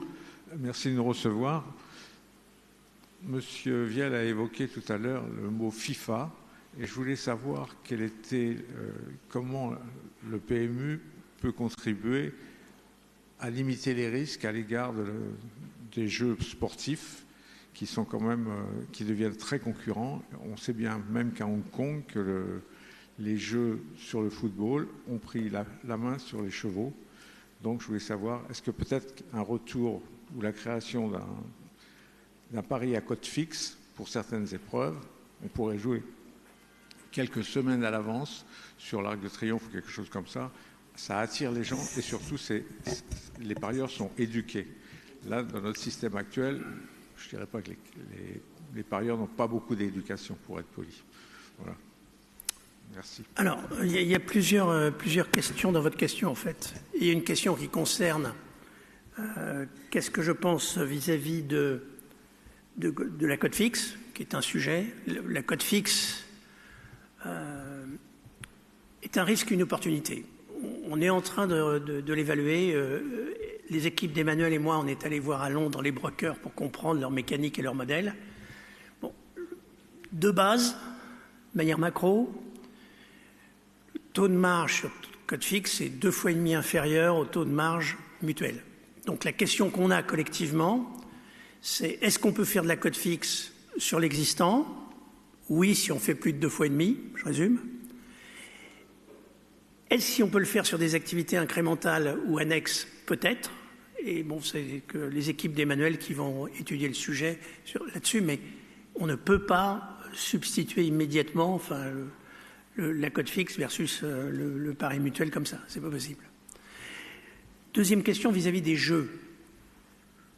Le jeu, c'est un jeu. Moi, j'ai joué aux petits chevaux quand j'étais jeune. Il y avait un jeu sur les petits chevaux et c'était parfait. Maintenant, pour que les nouvelles générations adhèrent à des jeux, il faut des jeux un peu plus sophistiqués. C'est ce qu'on fait avec Stables, où on fait un jeu de cheval. La question que vous évoquez, c'est l'écart entre ce que j'appelle les courses virtuelles et les courses réelles, où là, il y aurait un risque de substitution. Là-dessus, les instances, la filière, nous avons répondu de manière commune aux évolutions sur les courses virtuelles et les courses réelles dans le monde des NFT. Je pense que ça va être, je dirais, isolé suffisamment pour que le risque de substitution n'existe pas en France. Voilà.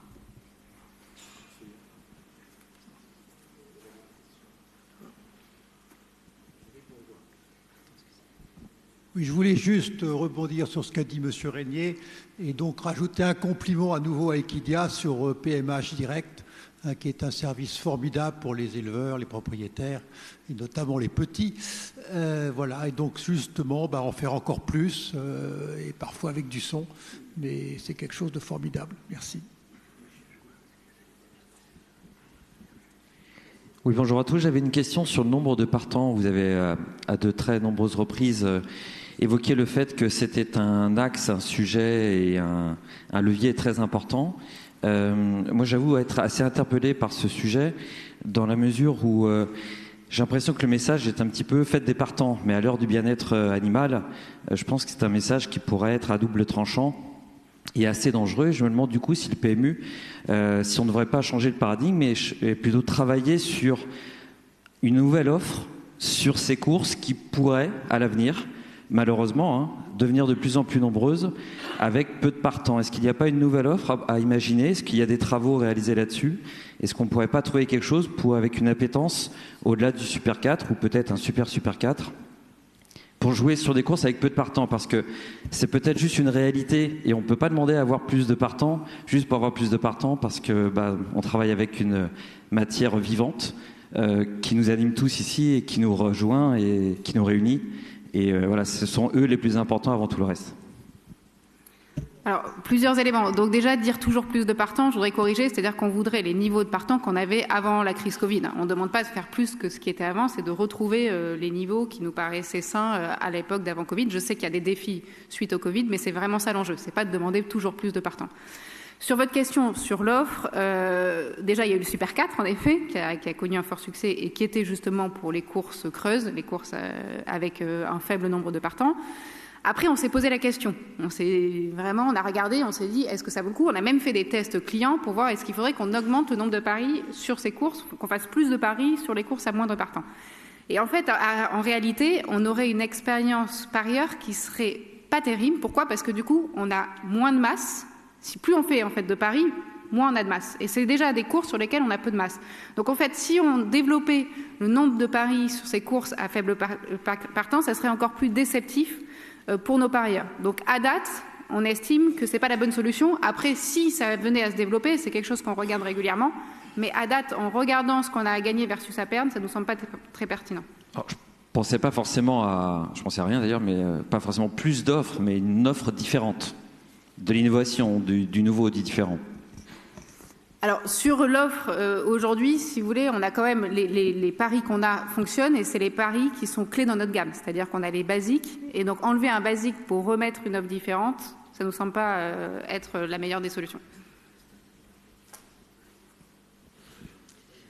Oui, j'avais une petite question qui concerne un petit peu les irritants, qui s'adresse un petit peu, je dirais, à tout le monde. C'est la prononciation des noms, des mots en anglais. Alors, rien qu'aujourd'hui, vous avez dit qu'il y a Racing, moi je dis Racing. Par contre, le PMU, Stables, très bien, c'est mieux que Stable. Il y a aussi beaucoup de noms de chevaux qui sont anglais, que ce soit des chevaux élevés en France ou pas, il y a beaucoup de noms anglais. Les commentateurs, en général, les écorchent de façon pratiquement systématique. Même chose pour les commentaires sur l'hippodrome, à l'exception bien sûr de Catherine et des autres qui sont totalement bilingues. Et donc, enfin, je trouve que c'est un petit peu énervant et je voulais savoir si c'était une volonté, par exemple, pour rester au niveau de votre public, qui n'est pas tout le monde n'est pas bilingue, mais de plus en plus de gens parlent anglais quand même. Ou est-ce que c'était simplement par indifférence, en fait, que les uns et les autres ne portaient pas beaucoup d'attention à cette question? Non, mais je vais faire très rapide. Moi, je dis Paris Turf, par exemple. Je ne sais pas comment il faut le dire en anglais. Et pas Paris Turf. Mais non, mais vous écoutez, comme je l'évoquais tout à l'heure, personne n'est parfait. Je pense que c'est pas un choix. Pour Racing, c'est un choix, puisqu'on est sur une offre, sur un marché qui est le marché français. Mais sur ces sujets-là, moi on évoque des petits irritants, effectivement. Je vous invite à nous faire remonter quand il y a un sujet, quand il y a une erreur. Alors Catherine, effectivement, nous aide beaucoup sur ces sujets, mais n'hésitez pas et on corrigera systématiquement ou on fera l'effort pour corriger dès qu'il y a une erreur de prononciation, comme il peut y avoir parfois, effectivement, à l'antenne. Mais non, la volonté, c'est bien d'être le plus près possible de la réalité sur tous les aspects des courses. Voilà. Je vous donnerai mes coordonnées, comme ça vous... J'aurais pu dire stable, comme j'ai dit stables. La raison pour laquelle on a dit stable, c'est que le produit a été conçu pour être vendu à l'international. D'ailleurs, il a 85% de ses clients à l'international. Et c'est pour ça qu'on a repris le nom du produit. Open de France existe et on n'a pas fait ouverture de France. Vous voyez ce que je veux dire? Donc, c'est juste ça. Il n'y a pas de malice ou quoi que ce soit derrière cette approche. Je ne sais pas si Arcana est dans la salle.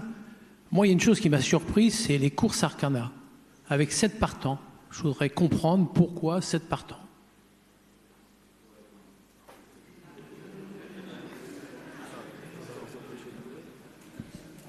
Les courses Arcana, c'est un concept qui existe sur le plan international et pas simplement en France, avec d'autres maisons de vente.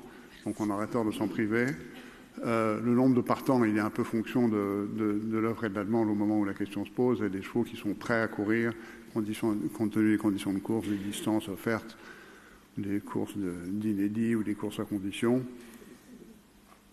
Voilà, je veux dire, je pense que c'est la responsabilité des sociétés de course, et notamment de France Gallo, d'offrir avec Arcana, demain avec des maisons de vente étrangères, les possibilités des courses qui ne cannibalisent pas les courses organisées et proposées par France Gallo. Après ça, le nombre de partants, évidemment, compte tenu du PMU et du désir de recette, on fait pour le mieux possible, mais c'est un peu quand même un concours de circonstances. Merci, Président. Je m'excuse, j'ai la voix un peu éraillée parce qu'elle a travaillé. Nous, on a été effectivement déçus du nombre de partants dans la mesure où, parce que bien évidemment, en amont, nous avions beaucoup travaillé auprès des gens qui avaient confirmé leurs engagements de juin. Et j'ai l'impression qu'il y a sans doute eu une sorte d'auto-frayeur des uns et des autres, puisque depuis 15 jours, nous avions été interrogés sur les règles d'élimination. Alors, sans doute, nous avons donc... à froid, nous allons réfléchir sur les contacts que nous avions eus, des volontés initiales de devoir courir, qui étaient aussi bien venant de France que d'Angleterre, un peu d'Irlande et pas mal d'Allemagne. Il est vrai que le programme est chargé à ces moments-là. On a essayé de trouver des bons réglages pour trouver les distances, le timing exact, qui a priori est censé devoir fonctionner. Mais je pense que la raison majeure sur l'hésitation à devoir déclarer partant était principalement basée sur notre processus de forfait qui enlevait beaucoup de visibilité aux personnes qui devaient décider de courir. C'est-à-dire que nous allons nous poser, chercher à savoir s'il n'est pas nécessaire de faire à minima 2 forfaits pour pouvoir donner de la visibilité et prendre la décision de courir avec davantage de visibilité, puisque de nombreux professionnels craignaient majoritairement le risque d'élimination. Donc, d'une part, ce sont des concepts qui sont un peu nouveaux, donc tout ne se fait pas en un claquement de doigts. Les courses anglo-saxonnes, les auction sales de ce type fonctionnent plutôt très bien en termes de nombre de partants. Il y a une éducation certainement à faire, mais sans doute qu'il est nécessaire de mettre en place des outils générant la visibilité et l'aide à la décision. Et puis c'était une première, et il faut que les gens s'habituent ou s'approprient le mode de fonctionnement tel que vous le décrivez, mais on ne peut penser qu'une seule chose, c'est que ça va se développer positivement.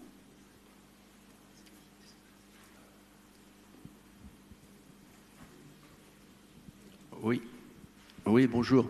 Alain Kunzmann, je vais vous poser une question en tant que turfiste, propriétaire, mais aussi turfiste. Récemment, l'État a modifié son prélèvement sur les enjeux. Donc il est passé d'un prélèvement sur les enjeux qui devait être autour de 7% à un prélèvement sur le produit brut des jeux qui doit tourner autour de 27%. Ce qui fait qu'effectivement, du jour au lendemain, il y a eu quelques dizaines de millions d'euros qui sont tombés dans les caisses du PMU, principalement à cause du jeu simple. Est-ce que du coup, vous allez avoir une réflexion pour optimiser le mix entre les taux de retour aux joueurs et le produit brut des jeux, de façon à augmenter le retour aux joueurs, ce qui va augmenter les enjeux sans vous pénaliser, parce que sur le produit brut des jeux, vous allez être beaucoup moins prélevé? Alors oui, effectivement, donc on a eu ce changement de fiscalité qui du coup est plus favorable pour nous et notamment sur le simple, ce qui est une bonne nouvelle, puisque c'est le pari le plus populaire de notre gamme. Et donc du coup, donc vous le savez, à l'époque, le TRJ était globalement plutôt réduit. Nous, notre volonté, c'est de le maintenir, voire de l'augmenter, mais il est trop tôt, puisqu'en fait, on va regarder ça en fonction des résultats qu'on va avoir d'ici la fin de l'année. En tout cas, on préserve le TRJ, c'est quelque chose qui est très important pour nous, ce qui n'avait pas été fait les années précédentes. Donc pour répondre à votre question, à minima le maintenir, et si on peut, on l'augmentera un petit peu. Vous nous avez parlé du volume de joueurs ou de membres, je ne sais pas exactement comment on les appelle, pour Stable. Est-ce que vous pouvez nous en dire un peu plus sur leur utilisation, le volume de transactions, enfin comment se passent les premiers mois, un peu plus en détail de ce lancement? Alors sur Stable, c'est 35 000 membres actifs, donc effectivement 35 000 membres. La bonne nouvelle sur votre question du niveau d'engagement, c'est que 80% sont actifs, c'est-à-dire que dès qu'il faut les enregistrer sur une course, ils participent à la course, donc c'est un très bon niveau par rapport à des jeux. Nous, on visait, notre objectif c'était d'être à plus de 70, on est à 80%. Il y a un très fort aussi dynamisme sur le marché secondaire, ce qui est important. Et ce qu'on mesure sur ce marché-là, donc pardon, le marché secondaire, en gros, c'est le marché de revente des propres NFT, puisque nous, on a mis en vente 6666 NFT qui ont été tous vendus en 3 jours. Et maintenant, le marché s'anime entre les gens qui revendent. Et l'indicateur qui est très important sur ce marché-là, c'est pour voir si le jeu marche ou non, c'est de regarder est-ce qu'ils sont vendus plus ou moins cher que le NFT de base. Et la bonne nouvelle, donc nous on visait à 1,5 fois le prix, et aujourd'hui la moyenne c'est 1,7 fois le prix de base. Donc ça montre bien qu'il y a un marché dynamique et qui fonctionne.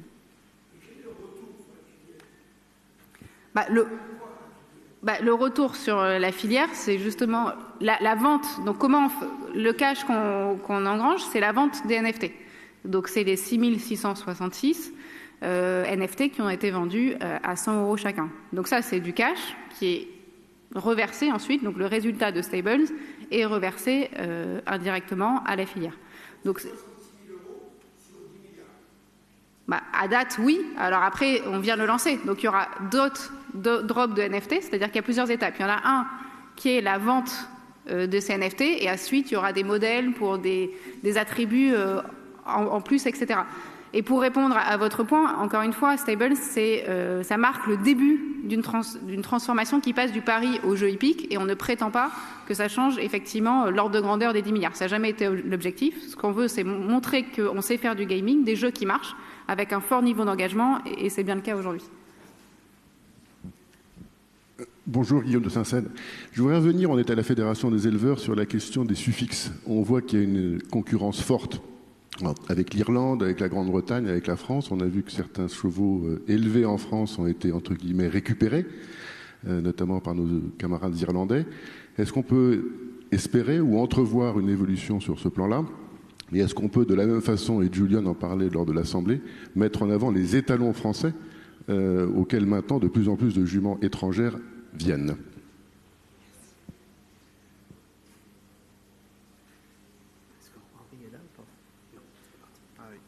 Ouais, c'est dommage, Henri pourrait partir, mais j'en ai parlé avec lui, là, c'était pas plus tard qu'hier, pendant la réunion à Deauville.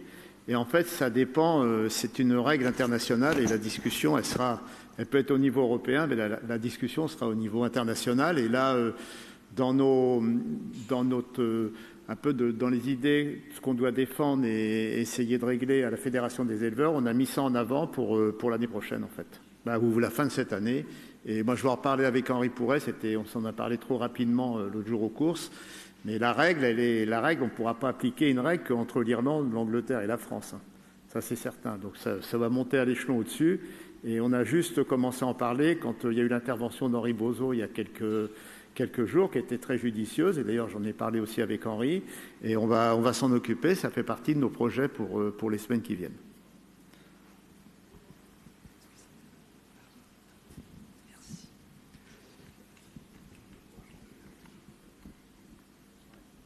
Allô, oui, bonjour, Guichard de Lahorie.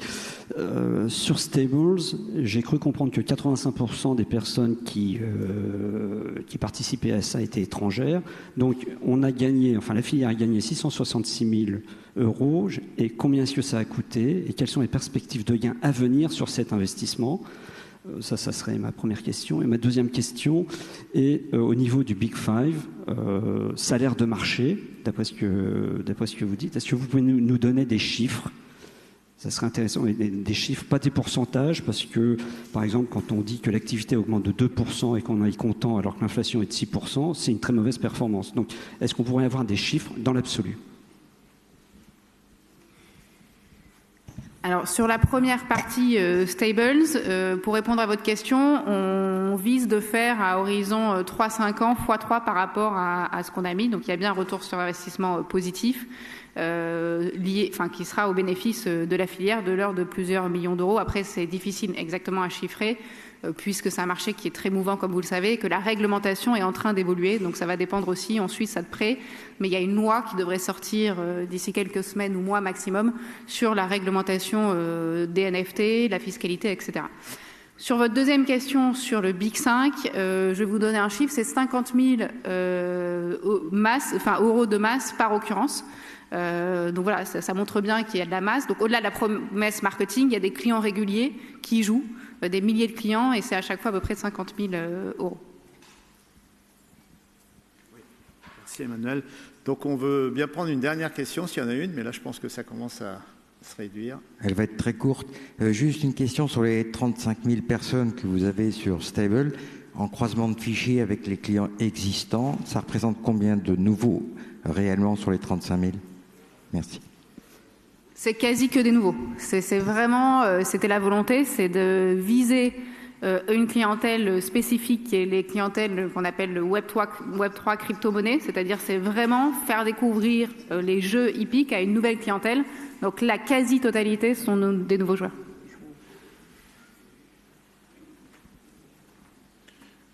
Bien, si vous voulez bien, si tout le monde a posé la question qu'il voulait poser, je vais vous demander d'avoir l'amabilité de rester encore un peu sur vos sièges. Et je vais demander au président Bertrand Bélinguet s'il peut venir sur la tribune, qui n'en est pas une. Et nous allons avoir une petite remise officielle de médailles. Donc, merci à tous de votre amabilité.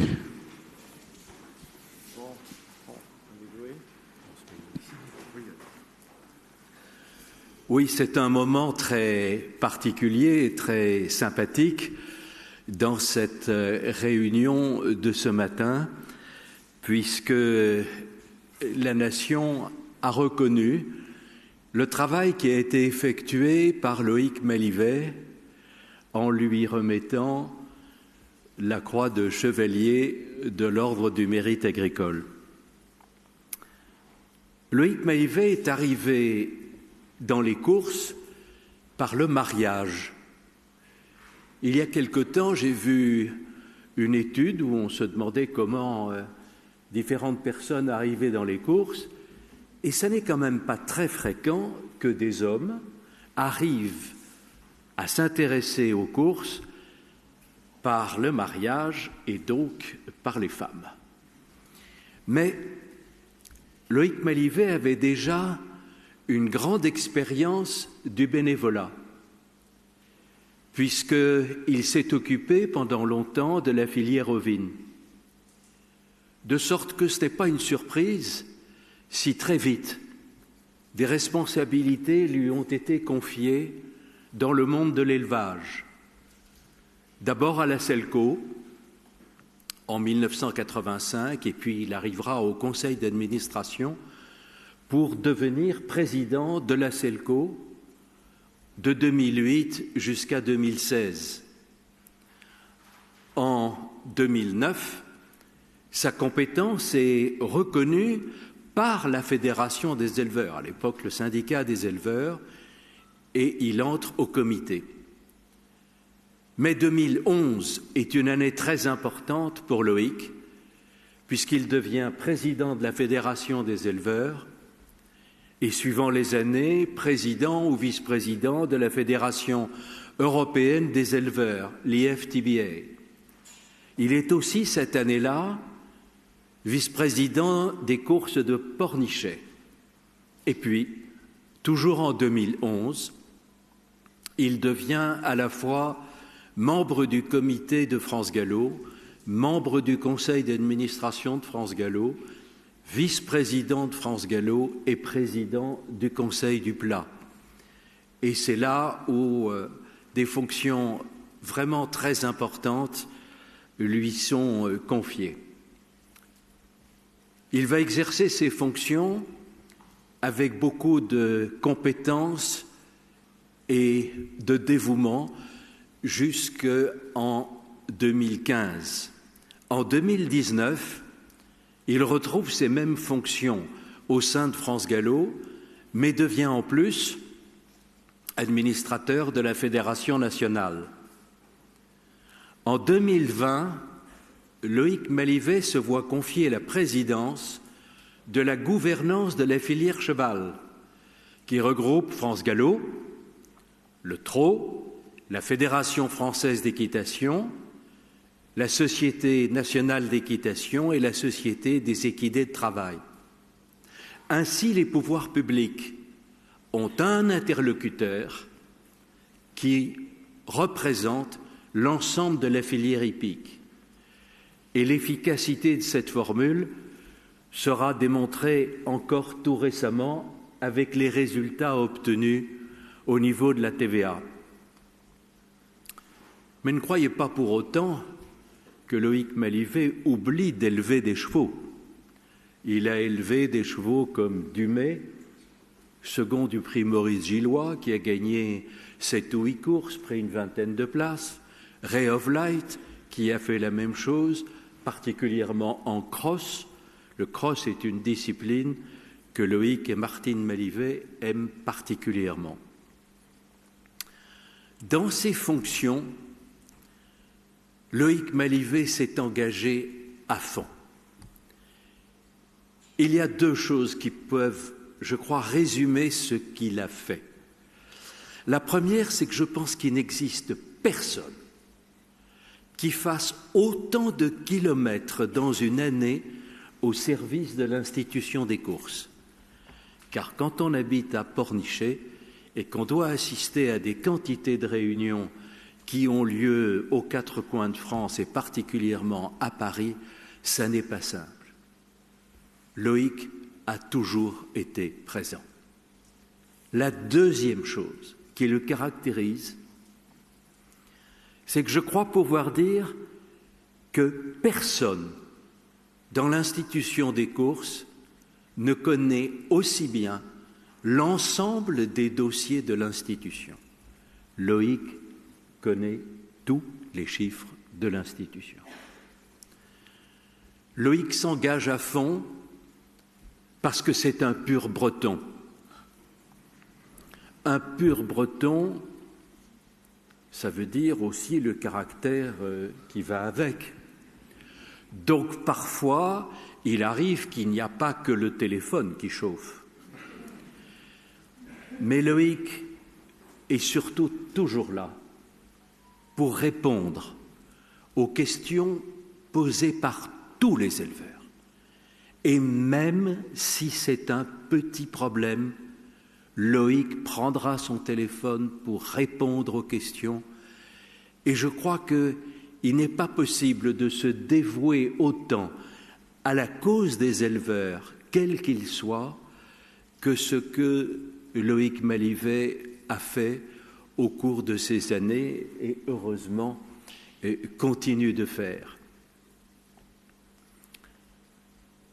Loïc Malivet s'intéresse à tout, mais pas seulement aux courses. En particulier, en bon breton, il aime la mer, la pêche, et il aime aussi les fleurs, car son jardin, c'est lui qui s'occupe des fleurs. Mais il ne fait pas que s'occuper du sport hippique. Il a aussi chez lui toutes les chaînes de sport qu'il regarde, parce qu'il arrive quand même, mon cher Loïc, que vous soyez de temps en temps chez vous. Et vous regardez toutes ces chaînes de sport avec le même intérêt. Et puis vous attachez une grande importance à votre famille. Et je voudrais avoir un mot particulier pour votre épouse, Martine, qui vous accompagne toujours aux courses, qui observe, car dans le couple, si Loïc a un don d'observateur, Martine observe avec un jugement très sûr tout ce qui se passe dans les courses. C'est pourquoi c'est un couple qui est vraiment un couple extraordinaire et que tout le monde apprécie dans les courses. Et c'est sans doute pour ça, par cette incroyable disponibilité que Loïc a toujours eue, qu'il est toujours considéré comme un rassembleur. Il donne sa confiance. Il attend naturellement en retour qu'on ait confiance en lui. Et c'est pourquoi c'est un homme d'une loyauté tout à fait remarquable. Et c'est pour cet ensemble de raisons que cette décoration est plus que justifiée. Mon cher Loïc, l'institution des courses vous doit beaucoup et c'est pourquoi je vous demande à toutes et à tous d'applaudir très chaleureusement Loïc.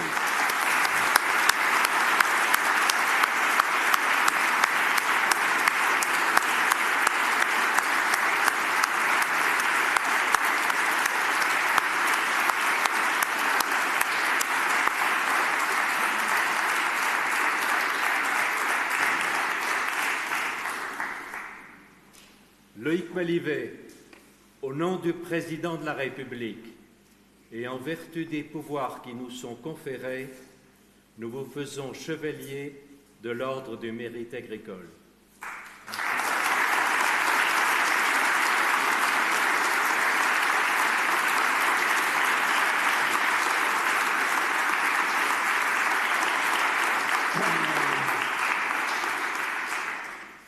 J'avais préparé une petite intervention, mais je m'aperçois que Bertrand se souvient mieux de ce que j'ai pu faire toutes ces années. Et là, c'est vraiment... ces mots ont dépassé, à mon avis, tout ce que j'ai pu faire, mais je le remercie beaucoup. J'ai préparé quand même quelques mots pour ne pas être trop long et essayer de remercier les gens qui ont pu m'aider. Chers amis, chers éleveurs, cher Bertrand, merci pour ces mots qui m'honorent et auxquels je suis particulièrement sensible.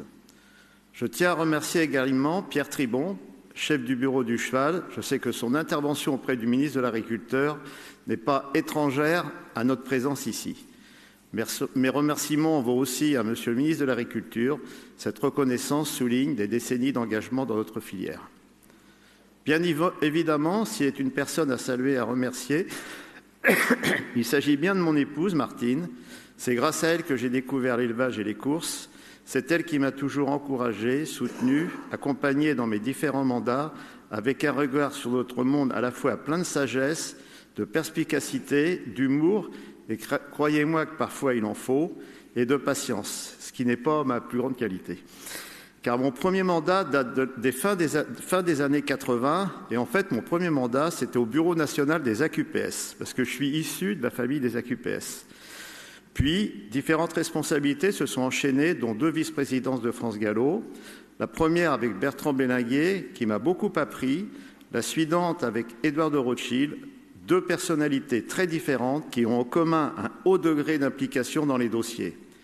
La présidence de France Gallo est une mission qui demande du temps. Eux donnent le leur sans compter. Environ 35 ans après mon premier mandat, vous me trouvez toujours aussi motivé par l'engagement pour l'élevage, déterminé dans mes actions. Ce parcours est jalonné de belles rencontres, jolies histoires, grands paysages que je n'échangerai en aucun cas. Chers amis, c'est à vous tous que je dois cette médaille, plus particulièrement aux éleveurs, mais aussi aux propriétaires, entraîneurs, jockeys, toutes celles et ceux qui m'ont fait confiance, m'ont soutenu et me suivent encore.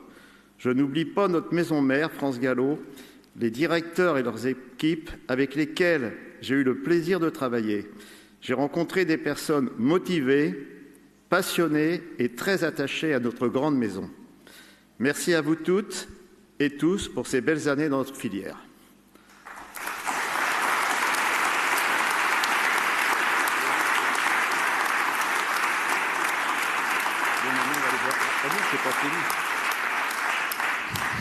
Alors, avant que Loïc ne se sauve, je voudrais appeler également dans le ring la personne qui égale son record de kilométrage à l'année.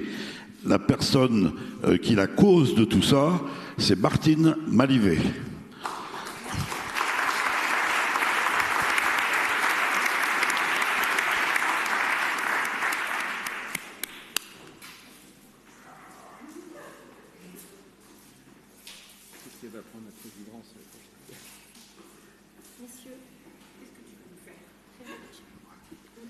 Alors Martine, on ne pouvait pas ne pas te faire venir jusqu'à ton chevalier de Marie. Tu l'as, comme il l'a si bien dit, et tu continues à le soutenir et à le supporter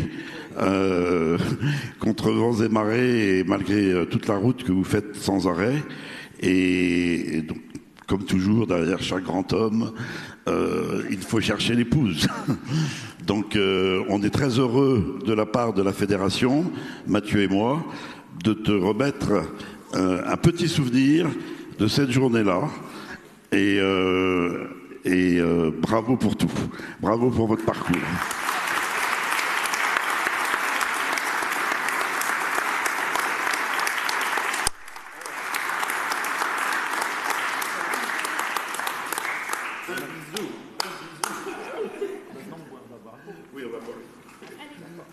Bon, maintenant, écoutez, je vous remercie pour cette matinée et on va donc passer au restaurant et on va pouvoir boire une coupe de champagne pour fêter tout ça.